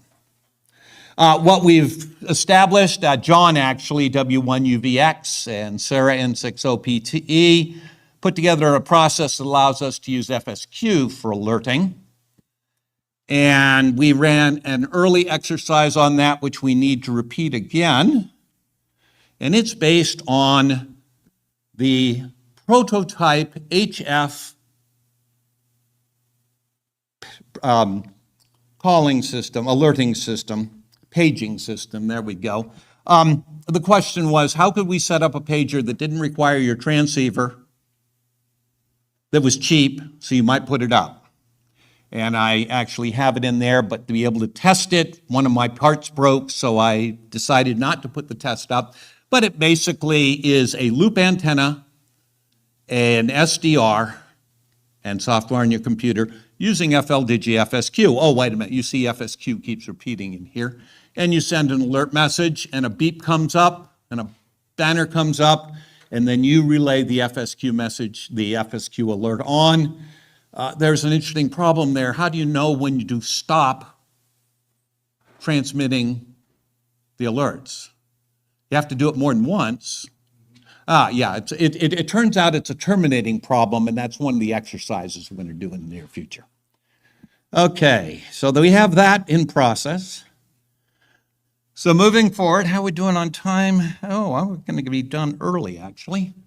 We have a proposed large exercise on Saturday, September 19th, and it plans to have 4 components. We'll do the alerting. Based on the alerting, we will establish the directed net to send a command and control message. Based on the command and control message, the stations will be sending in status messages through WinLink. In parallel, the plan is for DTN to be sending health and welfare messages. We're calling it a dry run. Anyone who's expecting it to work this time perfectly, yeah, not going to happen. But we will learn what breaks, and I'm reasonably confident because we've done it in pieces. Everything's been done in pieces so far, that we will get most of the functionality out of it. And then that'll provide the foundation to do the next exercise. Then to be honest, you need to do these approximately twice a year minimum kind of number.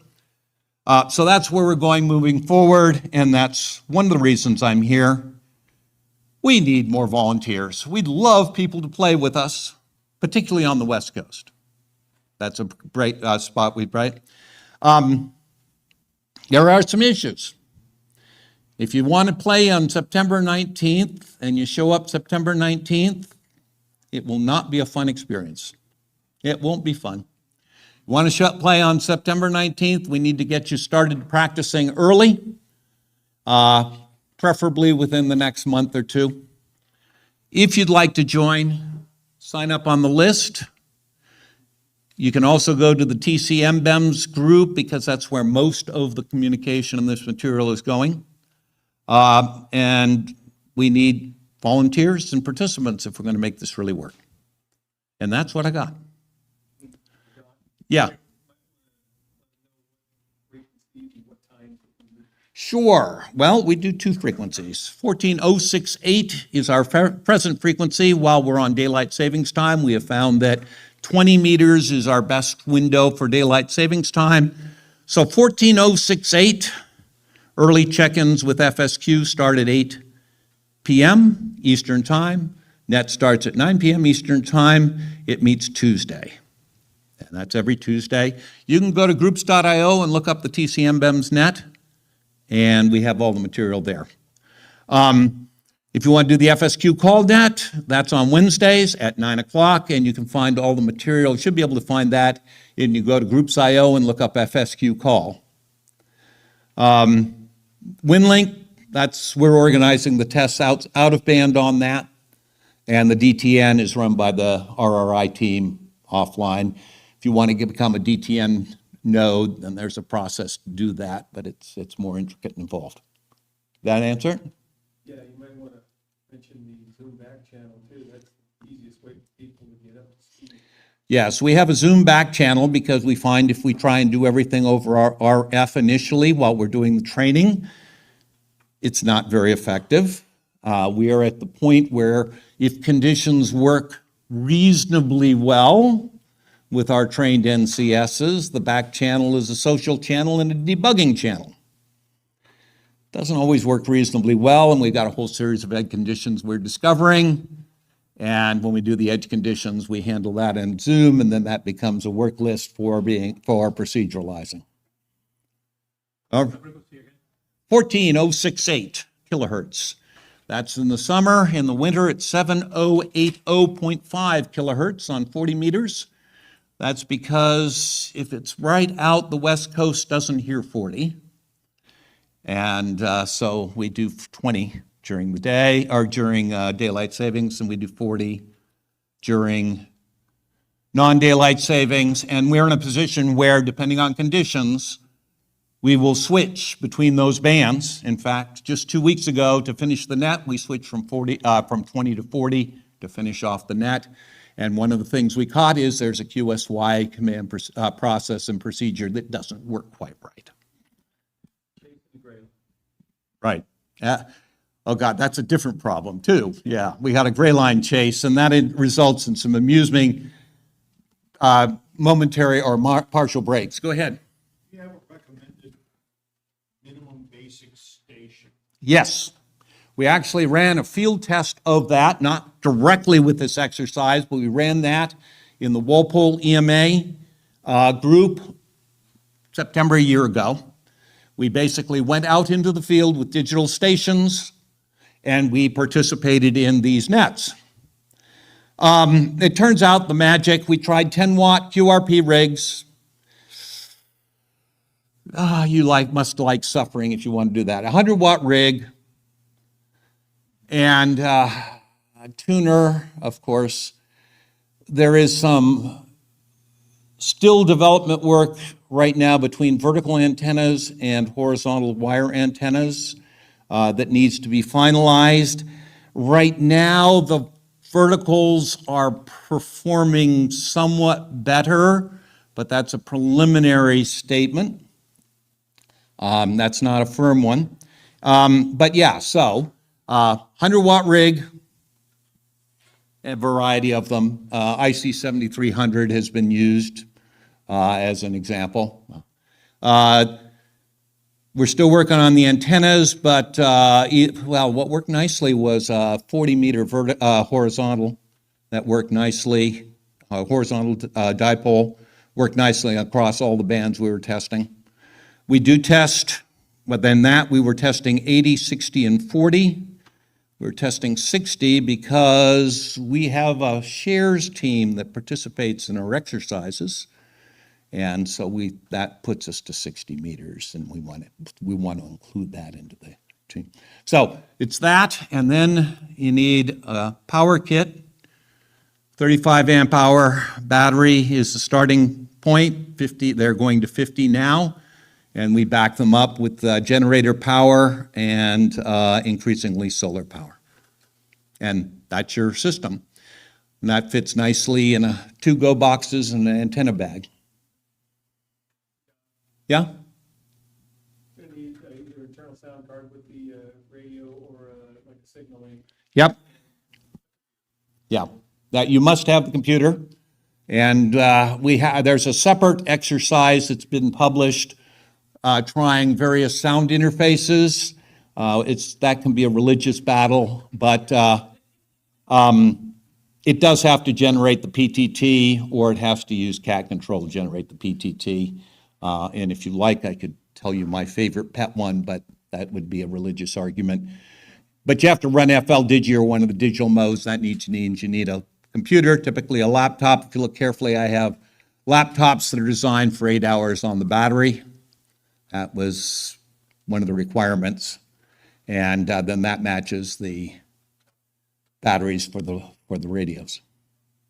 Other questions? Well, my favorite because I use it as a, if you will, an aspirin pill for all of my digital problems. I use the Dyna, okay? They're relatively cheap. They use standard cables, and I use them in a variety of different spaces, not just this. But I've used signal links, and I've got testing on DigiRigs, and I've got testing on AIOCs, although they have some really funky little behaviors.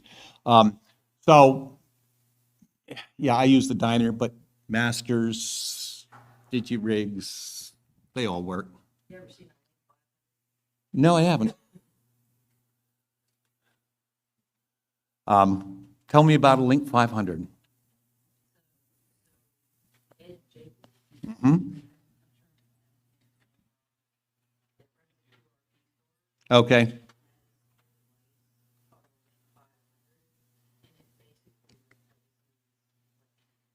Okay.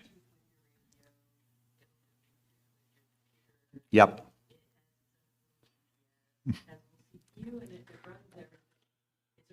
a really cool little device, but the goal, they describe the goal is to be, you have a cell phone. Mm-hmm. Yep. Yeah, I'm agnostic as long as it works. I am very upset with you if it doesn't work. But if it works, go for it. All right, thank you for your time. Go ahead. Yep. Sign-up's on the table right there.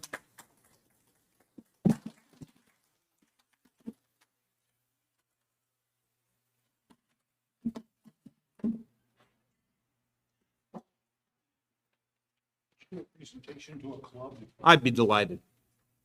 Well, don't do that. That would be very bad. Nobody needs it now.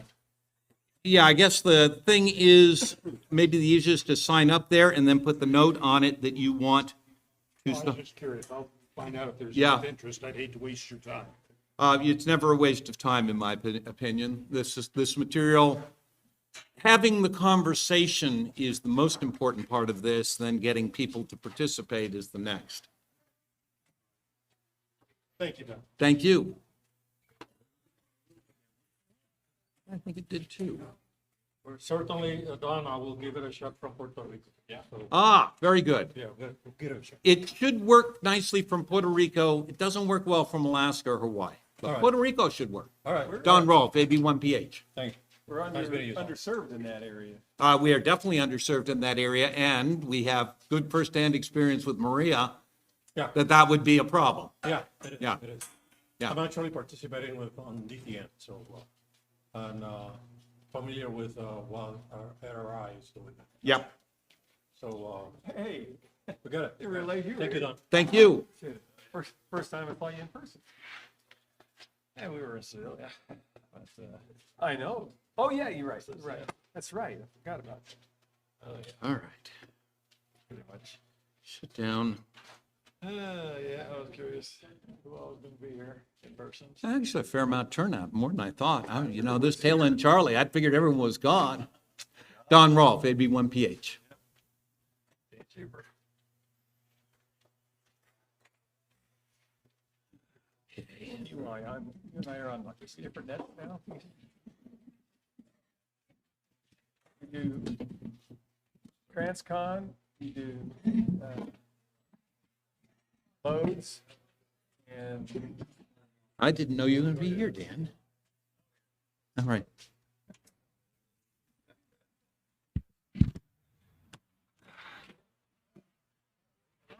I'm Dan's brother. oh, okay. We traveled up there together. Yeah, it's kind of surprising for my first time here. It's like, I know a dozen people so that I know. I was kind of watching the net over his shoulder Wednesday. I saw two guys from my radio club here. I had no idea the one of them was coming. One of them's over there at the Alpha Antenna booth, was helping out. Alpha Antenna is located 20 miles from my house. I'm forgetting the name of the town, but it's somewhere near Pleasant Hill area.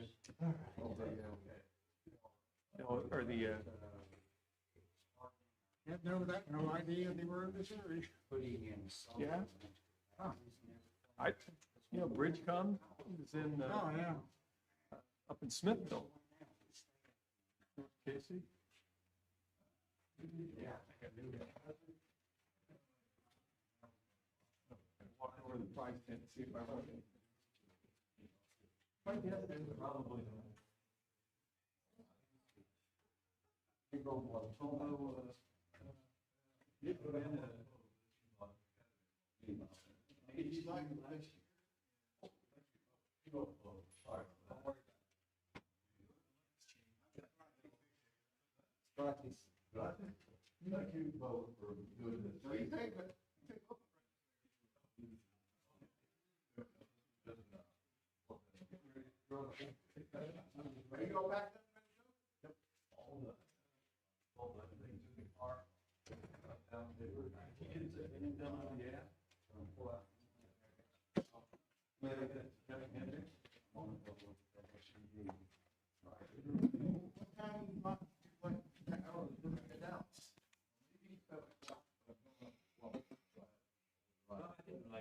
Dan, when you come in?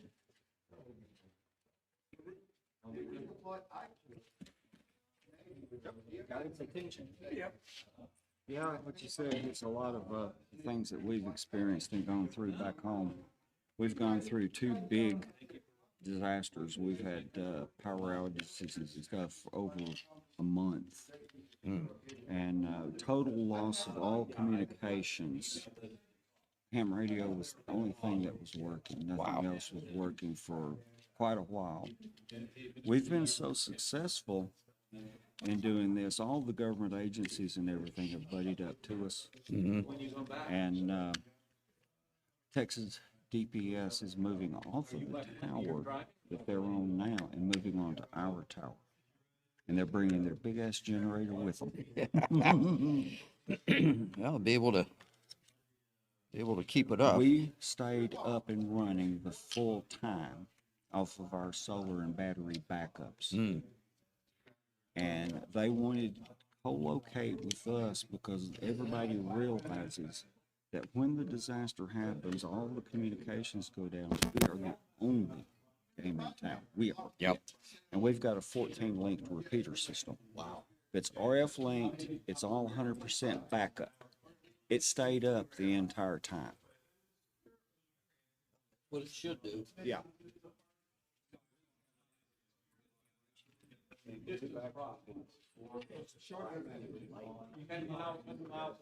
Once this year already and once last. Of course, we learn each time. Oh, yeah, yeah, there's always a. And that's where it is when I first Yes. Yep. Yeah. You will find out what you need. That's what you Exactly. Yep, there's a lot of people that just look at field day more like a picnic and, you know, rather than what it's supposed to be. And in fact, I just discovered on here, we're going back through route to get the safety. And I'm figuring out looking for SMG. What? SMG, satellite news gathering machine. Oh. It's a big truck with a satellite telescoping antennas, stuff. They're selling it. And they buy it. Oh. When I first saw it, I'm thinking, you're gonna see a photo. Yep.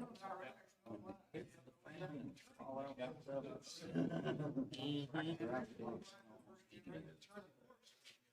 Which is important because you need to go. Yep. And that's where we come in great. Most of us are mobile. Yeah. I know when everything was down back. Right. Radio systems and they went down to when I was and they could not get a tracking there. Weeks. Oh, yeah. We were the only county. Within 2 hours, we had people in the field. And then, now, we've got grants from the state, TDM, a couple of other agencies. We get $40,000 from another agency. Oh, good. My guess Oh, it's nice to have government money. And the fun thing is, I basically take all of this, they turn it into a spreadsheet. County, environment, getting new work because I just copy pieces and then I email stuff.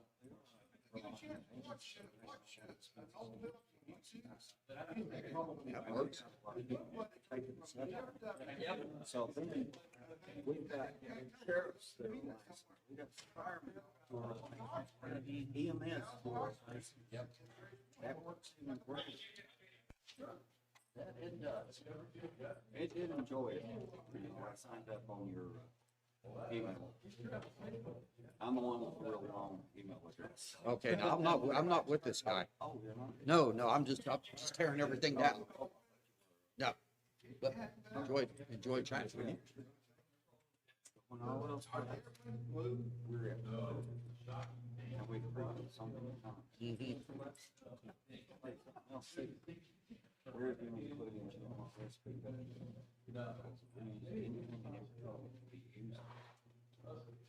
our club. We actually got a gym. We've got some here in the Dayton area, I know. Yep.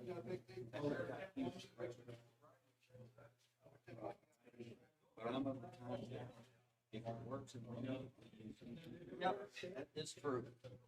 Have a safe trip.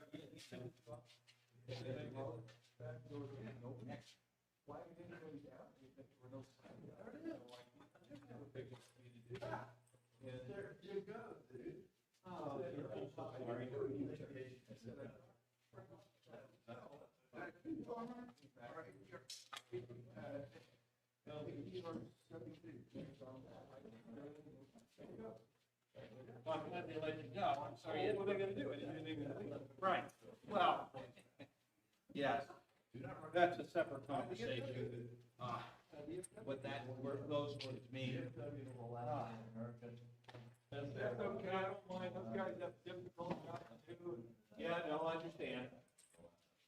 Thank you. Go get a lunch. Are you driving back then? Yeah. I am not. No, because I moved out to the other hotel. Oh, you did? I moved out to the hotel near the airport.